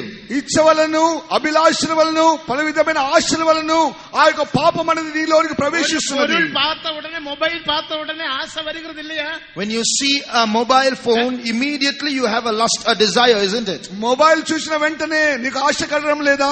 அந்த ஆசை என்ற கதவை நீ அடைக்க வேண்டும். You have to shut that door of desire. ఆ ఆశనే యొక్క తలుపులను మూసివేయవలెను. முனியாண்டி விலாஸ் ஹோட்டல் பக்கம் வரும்போது பிரியாணி சாப்பிட வேண்டும் என்ற ஆசை வருகிறது இல்லையா? When you go near a particular hotel and you get the smell of food from there, immediately your nose pulls you there, ఆ isn't it? యొక్క బిర్యానీ హోటల్ దగ్గరకు వెళ్తున్నప్పుడు వాసన వచ్చిన వెంటనే తినే ఆశ ఉండడం లేదా? அடைக்க வேண்டும். You have to shut that door. ఆ తలుపులు మూసివేయవలెను. கலாத்தியர் 5ஆம் அதிகாரம் 24ஆம் வசனத்தை படிக்கும் போது When you read Galatians 5:24, గలతీ 5వ అధ్యాయం 24వ వాక్యం చదివినప్పుడు கிறிஸ்துவனுடையவர்கள் மாம்சத்தையும் அதன் ஆசை இச்சைகளையும் சிலுவையில் அறைந்தார்கள். they that are Christ's have crucified the flesh with its affections and lusts. ఇచ్చలను ఆశలను ఆయనతో కూడా సిలువ వేయబడి ఉంటున్నది. இந்த எண்ணெயை தேவன் பெருக செய்ய போகிறார். God is going to make this oil increase. నీ నూనెను అది పెరుగు உன் చేస్తున్నాడు. வியாதியை மாற்ற போகிறார். He is going to heal your disease. నీ యొక్క వ్యాధిని స్వస్థపరచబోచున్నాడు. கஷ்டங்களை மாற்ற போகிறார். He is going to remove all your trouble. నీ యొక్క కలవరం తీసివేయబోచున్నాడు. தேவனுடைய ஆசைகளுக்கு இச்சைகளுக்கு மோகங்களுக்கு நாம் மரிப்போமாக. But we people of God should die to lusts and concupiscence and affections. ప్రతి విధమైన ఇచ్చ ఆశలకు మనము ஒரு మరణించును గాక. பாத்திரத்தை இன்னொரு பாத்திரத்துக்கு பகிர்ந்து கொள். Pour from one vessel into another. ఒక పాత్ర నుంచి ఇంకో పాత్రకు పోయము. அதுதான் விசுவாசத்துடன் ஜெபிப்பதை வெளிப்படுத்துகிறது. That's called praying with faith. అదే విశ్వాసం ద్వారా ప్రార్థన చేసే ஒரு జీవితం. மனதுடன் ஜெபிக்க வேண்டும். We have to pray with one mind. ఒక మనసుతో మనం ప్రార్థించవలెను. தேவனுக்கு மகிமை. Glory be to God. దేవునికి మహిమ. தேவனோடு மனுஷனோடு உப்புரவான பிறகு After being reconciled to God and man, దేవునితో మనుషులతో సమాధాన పడిన நீ తర్వాత தேவனிடத்தில் ஜெபிக்கும் போது when you pray to God, దేవునితో ప్రార్థించినప్పుడు தேவனுடைய தேவைகளை சந்திப்பார். God will supply your needs. దేవుడిని ప్రతి అవసరం తీరుస్తున్నాడు. மத்தேயு 6ஆம் அதிகாரம் 33ஆம் வசனத்தை வாசிக்கும் போது When you read Matthew 6:33, మత్తయి సువార్త 6వ అధ్యాయం 33వ వాక్యం చదివినప్పుడు முதலாவது தேவனுடைய ராஜ்யமும் நீதியும் தேடுங்கள் அப்பொழுது இவைகளெல்லாம் கூட கொடுக்கப்படும். seek ye first the kingdom of God and his righteousness, and all these things shall be added unto you. మొదట దేవుని యొక్క నీతిని రాజ్యం వెతికినట్లయితే ఇవన్నీ నీకు అనుగ్రహింపబడిన చెప్పబడుచున్నది. தேவனுக்கு மகிமை உண்டாகட்டும். Glory be to God. దేవుని ఆ మహిమ కలుగాక. அதனால் உங்களுடைய ஜீவியத்தை புதுப்பித்துக் கொள்ளுங்கள். Therefore renew your life. అందుకొరకే మీ జీవితమును இதோ నూతనపరచుకోండి. விசுவாசத்தை பெருக செய்ய போகிறார். God is going to make your faith దేవుని increase. విశ్వాసమును పెరగజేయుచున్నాడు. விசுவாசத்தை பெருக செய்யும்படியாக To increase your faith, నీ విశ్వాసం అభివృద్ధి நாம் పరిచినప్పుడు தேவனோடு உப்புரவாகி விட்டோம். we have now been reconciled to God. దేవునితో మనం సమాధాన நமது ஜெப పరుచున్నాము. வாழ்க்கையை நாம் புதுப்பித்தோம். We have renewed our prayer life. ప్రార్థన జీవితం నూతన పరుచున్నాము. தேவனுக்கு மகிமை உண்டாகட்டும். Glory be to God. దేవుని ఆ మహిమ இப்பொழுது కలుగాక. விசுவாசத்தை பெருக செய்ய போகிறார். Now God is going to make your faith increase. దేవుడు ఇప్పుడు నీ విశ్వాసమును పెరగజేయుచున్నాడు. உன்னுடைய விசுவாசம் பெருகும் போது When your faith increases, నీ విశ్వాసం పెరిగినప్పుడు தேவன் உன்னை குணமாக்குவார். God will heal you. దేవుడు నిన్ను స్వస్థపరుస్తున్నాడు. அந்த எண்ணெய் என்பது அபிஷேகத்தை வெளிப்படுத்துகிறது. That oil reveals his anointing. ఆ నూనె అభిషేకం బోధిస్తున్నది. அபிஷேகத்தினால் அடிமை நுகத்தை தேவன் முறியடிக்க God போகிறார். is going to break the yoke by the anointing. అభిషేకం ద్వారా కాడిని విరగొచ్చున్నాడు. தேவனுக்கு மகிமை. Glory be to God. దేవుని ఆ మహిమ కలుగాక. விசுவாசத்தையும் அபிஷேகத்தையும் பெருக செய்வோமாக. Let's strengthen our faith and the anointing. విశ్వాసమును అభిషేకమును పెంచుదుముగాక. விசுவாசத்தில் வந்த யாவரையும் தேவன் குணமாக்கி விட்டார். God healed everyone who came to him with faith. విశ్వాసం ద్వారా వచ్చిన ప్రతి వారిని ప్రభు స్వస్థపరిచినాడు. 12 வருஷம் பெரும்பாடுள்ள ஒரு ஸ்திரீ இயேசு வண்டையில் வந்தார். A woman with an issue of blood came to Jesus. She was sick for 12 years. 12 సంవత్సరాల నుంచి రక్తస్రావం గల స్త్రీ యేసు యొద్దకు వచ్చి ఉంటున్నది. தேவனுக்கு மகிமை. Glory be to God. దేవునికి அவளுடைய మహిమ. விசுவாசம் இயேசுவை தொட்டால் போதும் எனக்கு சுகம் உண்டாகும். Her faith was, I just have to touch Jesus and I'll be healed. ఆమె విశ్వాసం ఏంటంటే యేసు ప్రభువును ముట్టితే చాలు నాకు స్వస్థత కలుగుచున్నది. தேவனுக்கு மகிமை உண்டாகட்டும். Glory be to God. దేవుని ఆ మహిమ కలుగాక. தொட்ட உடனே சுகம். The moment she touched him, she was healed. ప్రభువును ముట్టిన వెంటనే స్వస్థత நீ కలిగినది. தேவனோடு உப்புரவாகி உன் ஜெப ஜீவியத்தை புதுப்பிக்கும் போது நீ தேவனை தொட்டால் போதும் தேவன் உன்னை சுகமாக்குவார். When you get reconciled to God and renew your prayer life, you just have to touch Jesus and you're going to be healed. నీవు దేవునితో సమాధానపడి నీ ప్రార్థన జీవితం నూతన పరిచిన తర్వాత యేసు ప్రభువును ముట్టితే చాలు స్వస్థత కలుగుచున్నది. ஒரு 100க்கு அதிபனை நாம் பார்க்கின்றோம். We read of a centurion. ఒక శతాధిపతిని చూస్తున్నాము. மத்தேயு 9ஆம் அதிகாரம் 8ஆம் அதிகாரம் 13ஆம் வசனத்தில் வாசிக்கும் போது When you read Matthew 8:13, మత్తయి సువార్త 8వ అధ్యాయం 13వ వాక్యం చదివినప్పుడు ஆண்டவரே என் வீட்டுக்கு வருகிறதுக்கு நான் தகுதி இல்லை. Lord, I'm நீ not- என் வீட்டுக்கு வரும்படி தகுதியற்றவர். Lord, I'm not worthy that you should come to my house. ప్రభువా నీవు నా ఇంటికి వచ్చేందుకు నేను యోగ్యుడను కాను. ஒரு வார்த்தையே கட்டளையிட்டால் போதும். But you just have to give a command with your word. మాట మాత్రమే సెలవిస్తే చాలును. தேவனுக்கு மகிமை. Praise be to దేవుని God. మహిమ. இயேசுவின் உன் விசுவாசம் போல உனக்கு ஆக கடவுது. The Lord said, according to your faith be it unto you. నీ విశ్వాస ప్రకారమే నీ కలుగును గాక. நீங்களும் இயேசுவில் விசுவாசிக்கிறீர்களா? Do you believe Jesus? నువ్వు యేసు ప్రభువును நம்முடைய విశ్వసిస్తున్నావా? கண்களை நாம் மூடுவோமாக. Shall we close our eyes? అందరూ కళ్ళు మూసుకున్నది. இயேசுவை விசுவாசிக்கிறவர்கள் கண்களை மூடுங்கள். Those who believe Jesus, close your eyes. యేసు ప్రభువును విశ్వసించు వారు కళ్ళను మూసుకోండి. யாரோடாவது உங்களுக்கு கசப்புகள் வைராகியங்கள் இருந்தால் இப்பொழுதே உப்புரவாய் கொள்ளுங்கள். If you have feelings against others, get reconciled. నీకు ఏదైనా చేదు గాని ఇతరుల మీద దుఃఖంగా ఉన్నట్టు உன்னுடைய సమాధాన நிலைமையை పడవలను. தேவனிடத்திலே சொல்லுங்கள். இந்த நிலைமை You tell your true state to God. నీ యొక్క బలహీనతలు నీ యొక్క స్థితిని యేసు ప్రభువు உன் చెప్పండి. வீட்டில் உனக்கு என்ன உண்டு? What is there in your house? నీ ఇంటిలో ఏమి ఉన్నది? உன்னுடைய நிலைமையை தேவனிடத்தில் சொல்லுங்கள். Tell your true state to God. నీ నిజమైన స్థితిని యేసు ప్రభువు చెప్పవలెను. உன்னுடைய நிலைமையை நீ சொல்லும் போது, When you tell your state to God, నీ యొక్క స్థితిని యేసు ప్రభువు உன்னுடைய చెప్పినప్పుడు, பாவத்தை நீ அறிக்கையிடும் போது, when you confess your sins to నీ Him, పాపమును ఒప్పుకున్నప్పుడు உன்னுடைய விசுவாசம் பெருகும். your faith will నీ increase. విశ్వాసం அப்படினால் పెరుగుతుంది. நாம் பாவத்தை அறிக்கையிடுவோமா? So let us now confess our sins. అందుకొరకే మన పాపములు ఒప్పుకొందుము కాక. அந்த சதாதிபனுடைய வேலைக்காரனை ஆண்டவர் சுகமாக்கினது போல வேலை 100க்கு அதிபதி. Just like the Lord healed the servant of the centurion, శతాధిపతి యొక్క దాసుని స్వస్థపరిచిన విధముగా இதோ உன்னுடைய அவயவங்களை அவர் சுகமாக்க போகிறார். He is going to heal the members of your body. నీ శరీరంలోన అవయవములు ఆయన ముట్టి ஆண்டவரே, நான் స్వస్థపరచబోతున్నాడు. விசுவாசிக்கிறேன் என்று சொல்லுங்கள். Say, Lord, I believe. ప్రభువా నేను విశ్వసిస్తున్నాను. ரெண்டு குருடர்கள் இயேசு நண்டையில் வந்தார். Two blind men came to Jesus. ఇద్దరు గుడ్డివారు యేసు ప్రభువుకి వచ్చినారు. ஆண்டவரே,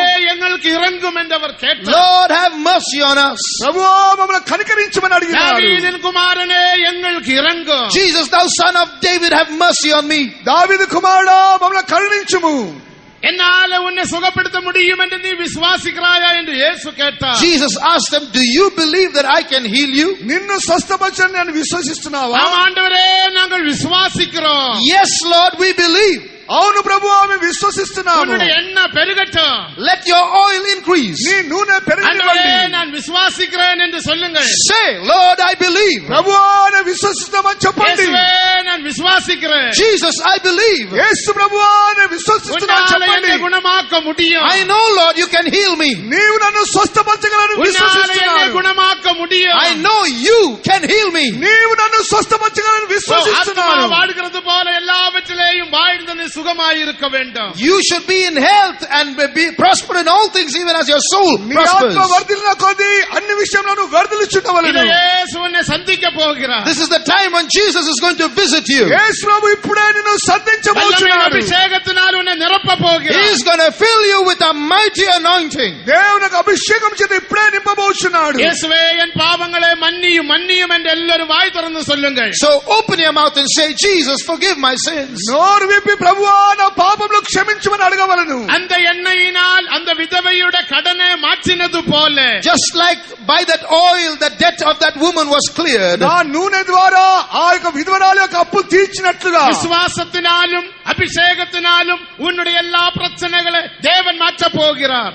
By faith and by the anointing, God is going to remove your sickness. విశ్వాసం ద్వారా అభిషేకం ద్వారా నీ యొక్క సమస్యలన్నీ కూడా நீ తీర్చబోతున్నాడు. விசுவாசத்தில் சோர்ந்து போக வேண்டாம். So do not be discouraged. నీ విశ్వాసంలో உன்னுடைய ధైర్యపడకూడదు. விசுவாசம் பலப்படட்டும். Let your faith be నీ strengthened. విశ్వాసం బలపడ నీవు. இயேசுவே, உன்னால என்னை குணமாக்க முடியும். Jesus, I know you can heal me. ప్రభువా నీవు నన్ను స్వస్థపరచగలవు. ஆண்டவரே என்னை குணமாக்கும், அப்பொழுது குணமாவேன். Jesus, heal me and I shall be healed. యేసు ప్రభువా నన్ను స్వస్థపరచుము, నేను స్వస్థపడను. வாய் திறந்து சொல்லுங்க. Open your mouths and say this. నోరు విప్పి చెప్పుము. இதோ ஆண்டவர் உன்னை குணமாக்க The போகிறார். Lord is going to heal you now. ఇప్పుడు ప్రభు నిన్ను స్వస్థపరచబోచున్నాడు. யாவரோடு முப்புரவாய் கொள்ளுங்கள். Be at peace with all men. అందరితో సమాధానపడుము. மன்னிப்பு கேட்க வேண்டியவரது மன்னிப்பு கேட்டுக் கொள்ளுங்கள். Ask pardon to whom you should ask pardon. క్షమాపణ అడగవలసిన వారిని క్షమాపణ எனக்கு అడుగుము. எழுப்புதல் இல்லையே என்று ஒத்துக்கொள். Say, admit that you do not have నాకు revival. జీవము లేదని ఒప్పుకొనుము. இதோ தேவன் உன்னை எழுப்புதல் அடைய செய்ய Then போகிறார். God will revive you. దేవుడు నిన్ను ఉజ్జీవపరచబోచున్నాడు. அபிஷேகம் உன்மேல் ஊற்ற He is போகிறார். going to pour out a mighty unction upon you. దేవుడు అభిషేకం నీ మీద కుమ్మరించబోచున్నాడు. கடனை நீ மாற்றிக்கொள். And by this oil clear your debt. ఇదే నూనె ద్వారా నీ అప్పును తీర్చుకొనుము. விசுவாசம் உன்னை ரட்சித்தது. Your faith has saved you. నీ విశ్వాసమే నిన్ను రక్షించును. அந்த எண்ணெய் உன்னை ரட்சித்தது. That oil has saved you. ఆ యొక్క నూనె నిన్ను రక్షించును. அந்த கடன் பட்டவளே நோக்கி பாருங்கள். Look at that widow who was in debt. ఆ అప్పు ఉన్న విధవరాలిని அவள் చూడండి. மிகவும் வேதனையில் காணப்பட்டாள். She was in pain and in agony. ఆమె వేదనతో కనబడి ஆனால் ఉన్నది. இப்போது அவள் சந்தோஷமுள்ளவளாக But காணப்படுகிறாள். now behold, she is rejoicing. తరువాత ఆమె அந்த ఆనందపరిచినది. எண்ணெய் எனக்கு உதவி செய்தது. That oil helped me. ఆ నూనెనే సహాయం చేస్తున్నది. அந்த எண்ணெயை நான் ஒரு பொருட்டாக எண்ணவில்லை. Initially, I did not value this oil. ఆ యొక్క నూనెను నేను విలువగా அது చూడలేదు. ஏதோ ஒரு எண்ணெய் என்று நான் நினைத்தேன். I thought it is just some oil. అదేదో నూనెను తలంచినాను. ஆனால் அந்த எண்ணெயோ இப்பொழுது எனக்கு உதவியாக காணப்பட்டது. But now that despised oil is my help. అయితే అదే నూనె ఇప్పుడు నాకు உன் సహాయమైంది. விசுவாசத்தை நீ அலட்சியம் பண்ண வேண்டாம். Do not despise your faith. నీ యొక్క విశ్వాసం అలక్ష్యం தேவன் చేయకూడదు. உன்னை தொட போகிறார். God is going to touch you. యేసు ప్రభువు నిన్ను இப்பொழுது ముట్టబోచున్నాడు. நீ சுகமாக போகிறார். You are going to be healed now. స్వస్థపరచబోచున్నావు. உன்னுடைய விசுவாசம் பெருகட்டும். Let your faith abound. నీ విశ్వాసం పెరగనివ్వు. இயேசுவை நோக்கி பாருங்கள். Look to Jesus. యేసు వైపు తేరి చూడుము. பூமியின் எல்லையுள்ளோரை என்னை நோக்கி பாருங்கள். Look unto me, all ye ends of the earth. ఆ యొక్క భూమికి అంతమాదాల నా அப்பொழுது ఎదురు చూడుడి. ரட்சிக்கப்படுவீர்கள். நானே தேவன். Then you shall be saved, for I am God. నీవే రక్షకుడు, నీవు మా దేవుడు. இயேசுவை நோக்கி பாருங்கள். Look to Jesus. యేసు వైపు తేరి చూడుము. விசுவாசிகளே உங்கள் அபிஷேகத்தில் பெருகுங்கள். Believers, let your anointing increase. విశ్వాసులారా మీ అభిషేకం పెంచుకొనుడి. யாரோடெல்லாம் உப்புரவாக வேண்டுமோ உப்புரவாய் கொள்ளுங்கள். Be reconciled to all you to whom you have to be ఎవరితో reconciled. సమాధాన పడలో వారితో సమాధాన పడుడి. பக்கத்திலே வீட்டிலே பாத்திரத்தை வாங்கிக்கொள். Get vessels from your neighbors' houses. పక్కింటి వారి చేత పాత్రలు తీసుకొనుడి. ஒரு தடையும் இருக்கலாகாது. There should be no debt at all. ఈ జీవితంలో అప్పే ఉండకూడదు. ஒரு தடையும் இருக்கலாகாது. There should be no hindrance at all. ఎటువంటి ఆటంకం எல்லா లేకుండా தடையையும் పోవచ్చును. மாற்றுங்கள். Remove all the hindrances. ప్రతి విధమైన ఆటంకం இதோ தேவன் తొలగించుకొనుడి. வல்லமையாக இறங்க போகிறார். God is going to descend powerfully. దేవుడు శక్తి చేత உன்னுடைய దిగబోచున్నాడు. வியாதியை தொட போகிறார். He is going to touch your sickness. ఆయన నీ వ్యాధిని ముట్టబోచున్నాడు. உன்னுடைய பிரச்சனையை மாற்ற He போகிறார். is going to solve your problem. నీ సమస్యను அந்த తీర్చబోచున్నాడు. வல்லமையை அகற்ற He போகிறார். is going to remove all those powers. నీ ఆ శక్తులన్నీ அந்த పారదోలుచున్నాడు. எண்ணெயானது உனக்கு உதவி செய்ய போகிறது. That oil is going to help you. ఆ నూనె నీకు సహాయం அது చేయబోచున్నది. வல்லமையுள்ள எண்ணெய். It's powerful oil. అది శక్తివంతమైన அது నూనె. ஜீவனுள்ள எண்ணெய். It's living oil. అది జీవం గల அந்த నూనె. எண்ணெயை நீ ஒரு பொருட்டாக எண்ணி விட வேண்டாம். Don't despise that oil. అల్పమైన నూనెని ఎంచకూడదు. அதுவரை என் அவிசுவாசத்துக்கு மன்னியும் என்று கேளுங்கள். Say, Lord, forgive my unbelief. ప్రభువా నా అవిశ్వాసము క్షమించుము. அந்த எண்ணெய் பெருகட்டும். Let that oil ఆ abound. నూనె పెరగనివ్వండి. பாத்திரத்திலிருந்து பாத்திரத்துக்கு பகிர்ந்து கொள்ளுங்கள். Pour out from vessel to vessel. పాత్రను ఇంకో పాత్రను அந்த పోయండి. எண்ணெய் உனக்குள் கிரியை செய்யட்டும். Let that oil work within you. ఆ నూనెనిలో క్రియ உன் చేయనివ్వండి. விசுவாசம் உன்னை ரட்சித்தது. Your faith has saved you. నీ విశ్వాసమే నిన్ను அவர் நேற்றும் స్వస్థపరచును. இன்றும் என்றும் மாறாத தேவன். He is God who never changes yesterday, today or forever. ఆయన నిన్న నేడు నిరంతరం మారనివాడు. இந்த வல்லமையின் அபிஷேகத்துக்கு நாம் இடம் கொடுப்போம். So let's give room to that powerful anointing. అభిషేకమునకు స్థలం ఇచ్చేదముగాక. அந்த அபிஷேகம் உன்மேல் இறங்கட்டும். Let an anointing descend on you. ఇప్పుడే అభిషేకం దిగి రానివ్వండి. அபிஷேகப்பட்ட தேவ ஜனமே தேவனில் களி கூறுங்கள். Anointed people of God, rejoice in the Lord. అభిషేకమైన దేవుని జనమా ఆనందించుడి. அந்த அபிஷேகத்தினால் உன்னுடைய பிரச்சனையை தேவன் மாற்ற The போகிறார். Lord is going to solve your problem by the anointing. దేవుడు అభిషేకం ద్వారా నీ సమస్యలు உன்னுடைய எல்லா తీర్చబోతున్నాడు. கட்டுகளையும் அவர் அகழ்ந்து போகிறார். He's going to lose your bends. నీ కట్లన్నీ ఆయన తెంపబోచున్నాడు. తిమిరవాదకారనే గుణమాకినదు పోలే. Like he healed the man sick of the palsy. ఆ యొక్క పక్షవాయువులను వాడిని స్వస్థపరిచాడుగా. విశ్వాసത്തെ Kande Devan తిమిరవాదకారనే స్వస్థమాకినార్. He saw the faith of the people and healed the sick. ఆ విశ్వాసం చూచి వాడిని స్వస్థపరిచాడు. அவர் இந்த எண்ணெயை நோக்கி பார்க்கிறார். He looked at the oil. ఈ యొక్క నూనె நீ இந்த చూస్తున్నాడు. எண்ணெயை என்ன செய்ய போகிறாய்? He's looking at your oil. What are you going to do with your oil? నీ నూనె చేత నువ్వు ఏమి அலட்சியம் చేయబోతున్నావు? பண்ணி கொண்டு இருக்கிறாய். Are you still despising that oil? నువ్వు అలక్ష్యం அந்த చేస్తున్నావా? எண்ணெயை கொண்டு வா. Bring that oil. ఆ నూనె తీసుకొని రా. அந்த எண்ணெயை முக்கியப்படுத்து. Give importance to that oil. నూనె పెరగనివ్వండి. ஆண்டவரே என் விசுவாசத்தை பெருக செய்யும். Lord, make my faith increase. అదే నీ విశ్వాసం పెరగజేయచ్చు. தேவன் உன்னை தொட்டு குணமாக்க போகிறார். God is going to touch you and heal you. దేవుడు ఇప్పుడు నిన్ను ముట్టి எல்லாரும் స్వస్థపరచున్నాడు. வல்லமையின் அபிஷேகத்துக்கு இடம் கொடுப்போமா? All give room for the anointing. అభిషేకమునకు స్థలం ఇవ్వండి. உன்னுடைய எல்லா வியாதிகள் நோய்களை தேவன் குணமாக்க He's போகிறார். going to heal your sicknesses and your diseases. నీ యొక్క వ్యాధులన్నీ இப்பொழுது స్వస్థపరచబోతున్నాడు. நீ குணமாய் எழுப்பி போக போகிறார். Now you are going to be healed. Rise up and walk. నీవు స్వస్థపరచబడి నువ్వు తిరిగి నడిచి நீ உன் వెళ్ళుచున్నావు. வியாதியை நோக்கி பார்க்க வேண்டாம். Don't look at your sickness. నీ వ్యాధిని చూడకూడదు. வியாதியிலும் பெரிய தேவனே நோக்கி பார். Look at that God who's bigger than your sickness. ఆ వ్యాధి కంటే గొప్ప దేవుణ్ణి నువ్వు తిరిగి சாலமோனை చూడు. பார்க்கிலும் பெரியவர் இங்கே வந்திருக்கிறார். Solomon There is a greater than Solomon who is here. సొలొమోను కంటే గొప్ప దేవుడు మన మధ్య దిగి వచ్చాడు. ஆலயத்தை பார்க்கிலும் பெரியவர் வந்திருக்கிறார். There's a greater than the temple who is here. ఆలయం కంటే గొప్ప దేవుడు మన మధ్యలో உன் దిగి வியாதியை వచ్చాడు. பார்க்கிலும் அவர் பெரியவர். One greater than your sickness is here. నీ వ్యాధి కంటే ఆ దేవుడు அவர் గొప్ప உன்னை దేవుడు. குணமாக்க போகிறார். He is going to heal you. ఆయన నిన్ను நீங்கள் స్వస్థపరచబోచున్నాడు. விசுவாசிக்கிறீர்களா? Do you believe? నువ్వు విశ్వసిస్తున్నావా? ஓ தேவன் உன்னை குணமாக்க போகிறார். God is going to heal you. దేవుడు ஆண்டவரே నిన్ను என்னை குணமாக்கும் స్వస్థపరచబోచున్నాడు. குணமாக்கும் என்று வாய் திறந்து சொல்லுங்கள். Cry out to God, Lord, heal me, heal me. ప్రభువా నన్ను స్వస్థపరచుము, இயேசுவே స్వస్థపరచుము. என்னை குணமாக்கு. Jesus, heal me. ప్రభువా నన్ను స్వస్థపరచుము. இயேசுவே என்னை குணமாக்கு. Jesus, heal me. యేసు నన్ను இயேசுவே స్వస్థపరచుము. என் மேல் இறங்கு. Jesus, have mercy on me. ఆ నూనె నా మీదకి దిగి தாவீதின் குமாரனே என் மேல் இறங்கு. Thou son of David, have mercy on me. దావీదు కుమారుడు యేసు నా మీద దిగి రమ్ము. என்னை குணமாக்கு. Heal me, Lord. నన్ను இதோ స్వస్థపరచు. தேவன் உன்னை குணமாக்கி The கொண்டிருக்கிறார். Lord is healing you. ప్రభు నిన్ను உன் స్వస్థపరచున్నాడు. அவிசுவாசத்தை மாற்றிவிடு. Put away your నీ unbelief. అవిశ్వాసం அந்த మార్చివేయము. எண்ணெய்க்கு முக்கியத்துவம் கொடு. Give importance to that oil. ఆ నూనెని పాత్రలో அந்த எண்ணெயை நீ పోసుకోము. அலட்சியம் பண்ணாது. Do not despise it. ఆ యొక్క నూనె అల్పంగా இதோ ఎంచవద్దు. நீ சுகமாகுகிறாய். You are being healed now. ఇదిగో ప్రభు నిన్ను ஏன் நீ స్వస్థపరుస్తున్నాడు. சுகமாய் கொண்டிருக்கிறாய். Yeah, you are being healed now. ఆయన నిన్ను நீ స్వస్థపరుస్తున్నాడు. எழும்ப You're போகிறாய். going to get up. నువ్వు లేచి వెళ్తున్నావు. எழும்பி நடக்க You're going to போகிறாய். rise up and లేచి walk. నడవబోతున్నావు. தேவன் உன்னை The குணமாக்குகிறார். Lord is healing you. దేవుడు నిన్ను విడవడం நீ లేదు. பயப்படாதே. Fear not. நீ భయపడకూడదు. கலங்காதே. Do not be troubled. కలవరపడకూడదు. நான் சொன்னேன் சொன்னபடி செய்வேன். I have spoken, I will do it. నేను చెప్పి ఉన్నాను అలాగే நான் చేస్తున్నాను. உன்னை குணமாக்குவேன் என்று சொன்னேன். I told you, I will heal you. నిన్ను స్వస్థపడని నేను చెప్పేది நான் உன்னை చెప్పినాను. தொடுவேன் என்று சொன்னேன். I told you, I will touch you. నేను ముట్టదని చెప్పి ఉన్నాను. ஓ நீ சுகமாக வேண்டும், அதுவே என் சித்தம். It is my will that you be healed. నీవు స్వస్థపడ్డా నా చిత్తం. தேவனே துதியுங்கள். Praise God. దేవుని స్తుతించుడి. எல்லாரும் தேவனே துதியுங்கள். All praise God. దేవుని உன் స్తుతిస్తూనే விசுவாசம் ఉండండి. பெருகட்டும். Let your faith increase. నీ విశ్వాసం పెరగనివ్వండి. ஆண்டவர் என்னை குணமாக்குவார் என்று சொல்லுங்கள். Say, Lord will heal me. ప్రభువా నన్ను స్వస్థపరచు. இயேசு என்னை குணமாக்குவார். Jesus will heal Yesu me. నన్ను இயேசு స్వస్థపరచు. என்னை குணமாக்குவார். Jesus will heal Yesu me. నన్ను స్వస్థపరచు. நிச்சயமாக இயேசு என்னை தொடுவார். He will surely touch me.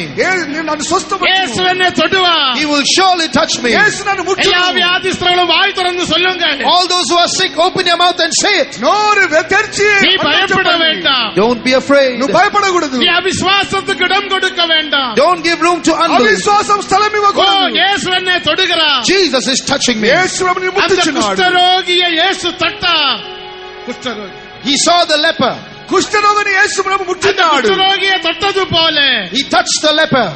కుష్ఠరోగి இதோ ముట్టున్నాడు. மகிமையின் தேவன் உன்னை தொடுகிறார். The God of glory is touching you too. మహిమగల దేవుడు నిన్ను அந்த ముట్టుచున్నాడు. இயேசுவை நோக்கி பாருங்கள். Look to that Jesus. యేసు వైపు తేరి இதோ உனக்கு చూడు. முன்னாக நிற்கிற இயேசுவை நோக்கி பாருங்கள். He's standing before you. Look to him. నీ ముందు నిలబడిన அந்த యేసును తేరి இயேசுவை చూడు. பார்த்து கதறி அழுதுகொள். Look to that Jesus and cry out to him. యేసు వైపు చూచి இயேசுவே என்னை குணமாக்கு. Jesus, heal me. యేసు నన్ను இயேசுவே స్వస్థపరచుము. என்னை குணமாக்கு. Jesus, heal me. యేసు ప్రభువా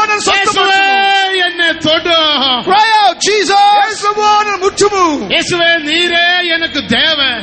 Jesus, you are my God. యేసు ప్రభువా నీవే నా என்னுடைய దేవుడు. குற்றங்கள் குறைவுகளை மன்னியும் ஆண்டவரே. Lord, forgive all my sins. నా తప్పిదములను எல்லாரும் క్షమించుము. சத்தப்பட்டு வாய் திறந்து அழுது தேவ சமூகத்தில் அழுதுங்க. Open your mouth and cry out to God. నోరు తెరిచి ప్రభు దగ్గర ఏడుడి. இயேசுவே என்னை தொடும் ஆண்டவரே. Jesus, touch me. యేసు ప్రభువా నన్ను இயேசுவே ముట్టుము. என்னை தொடு. Touch me, Jesus. యేసు ప్రభువా இதோ నన్ను இயேசு ముట్టుము. உன் அண்டை நின்று கொண்டிருக்கிறார். Behold, Jesus is standing by you. యేసుని పక్కన இயேசுவை நோக்கி నిలబడి பாருங்கள். Look to him.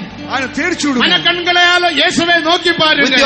the eyes of your mind, look to నీ him. కళ్ళ చేత యేసుని அந்த చూడు. பெரும்பாடுள்ள ஸ்திரீ தொட்டது போல இயேசுவே தொடுங்கள். Like the woman touched Jesus, you touch Jesus. రక్తస్రావంగా స్త్రీ ముట్టినట్లుగా యేసుని இயேசுவே ముట్టుము. தொடுங்கள். Touch Jesus. యేసుని ముట్టుము. விசுவாசத்தில் இயேசுவை தொடுங்கள். By faith, touch Jesus. విశ్వాసం ద్వారా இதோ యేసుని வல்லமை ముట్టుము. புறப்படுகிறது. Power is coming down. శక్తి నిమిత్తిగా இதோ వచ్చినది. குணமாக்கும் வல்லமை புறப்படுகிறது. Healing power is coming down. స్వస్థపరిచే శక్తి బయలుదేరినది. தேவ வல்லமை புறப்படுகிறது. The power of God is coming down. దేవుని శక్తి இயேசுவே బయలుదేరినది. என்னை குணமாக்கும். Heal me, Jesus. ప్రభువా నన్ను இயேசுவே స్వస్థపరచు. என்னை குணமாக்கும். Heal me, యేసు Jesus. నన్ను స్వస్థపరచు. எல்லாரும் வாய் திறந்து சொல்லுங்க. All open your mouth and say, నోరు తెరిచి చెప్పండి. பிசாசானவன் வெட்கப்பட்டு ஓடியே போகட்டும். let that devil be put to shame and flee. సాతాను విని இதோ పారిపోనివ్వు. இயேசு உன்னை தொடுகிறார். Jesus is touching you. యేసుని இதோ ముట్టుచున్నాడు. இயேசு உன்னை தொடுகிறார். Jesus is touching you. ఇదిగో యేసుని உன் ముట్టుచున్నాడు. வியாதி சுகமாகுகிறது. You're being healed. నీ వ్యాధి உன் స్వస్థపరిచినాడు. வியாதி Your சுகமாகுகிறது. sickness is being healed. ఆయన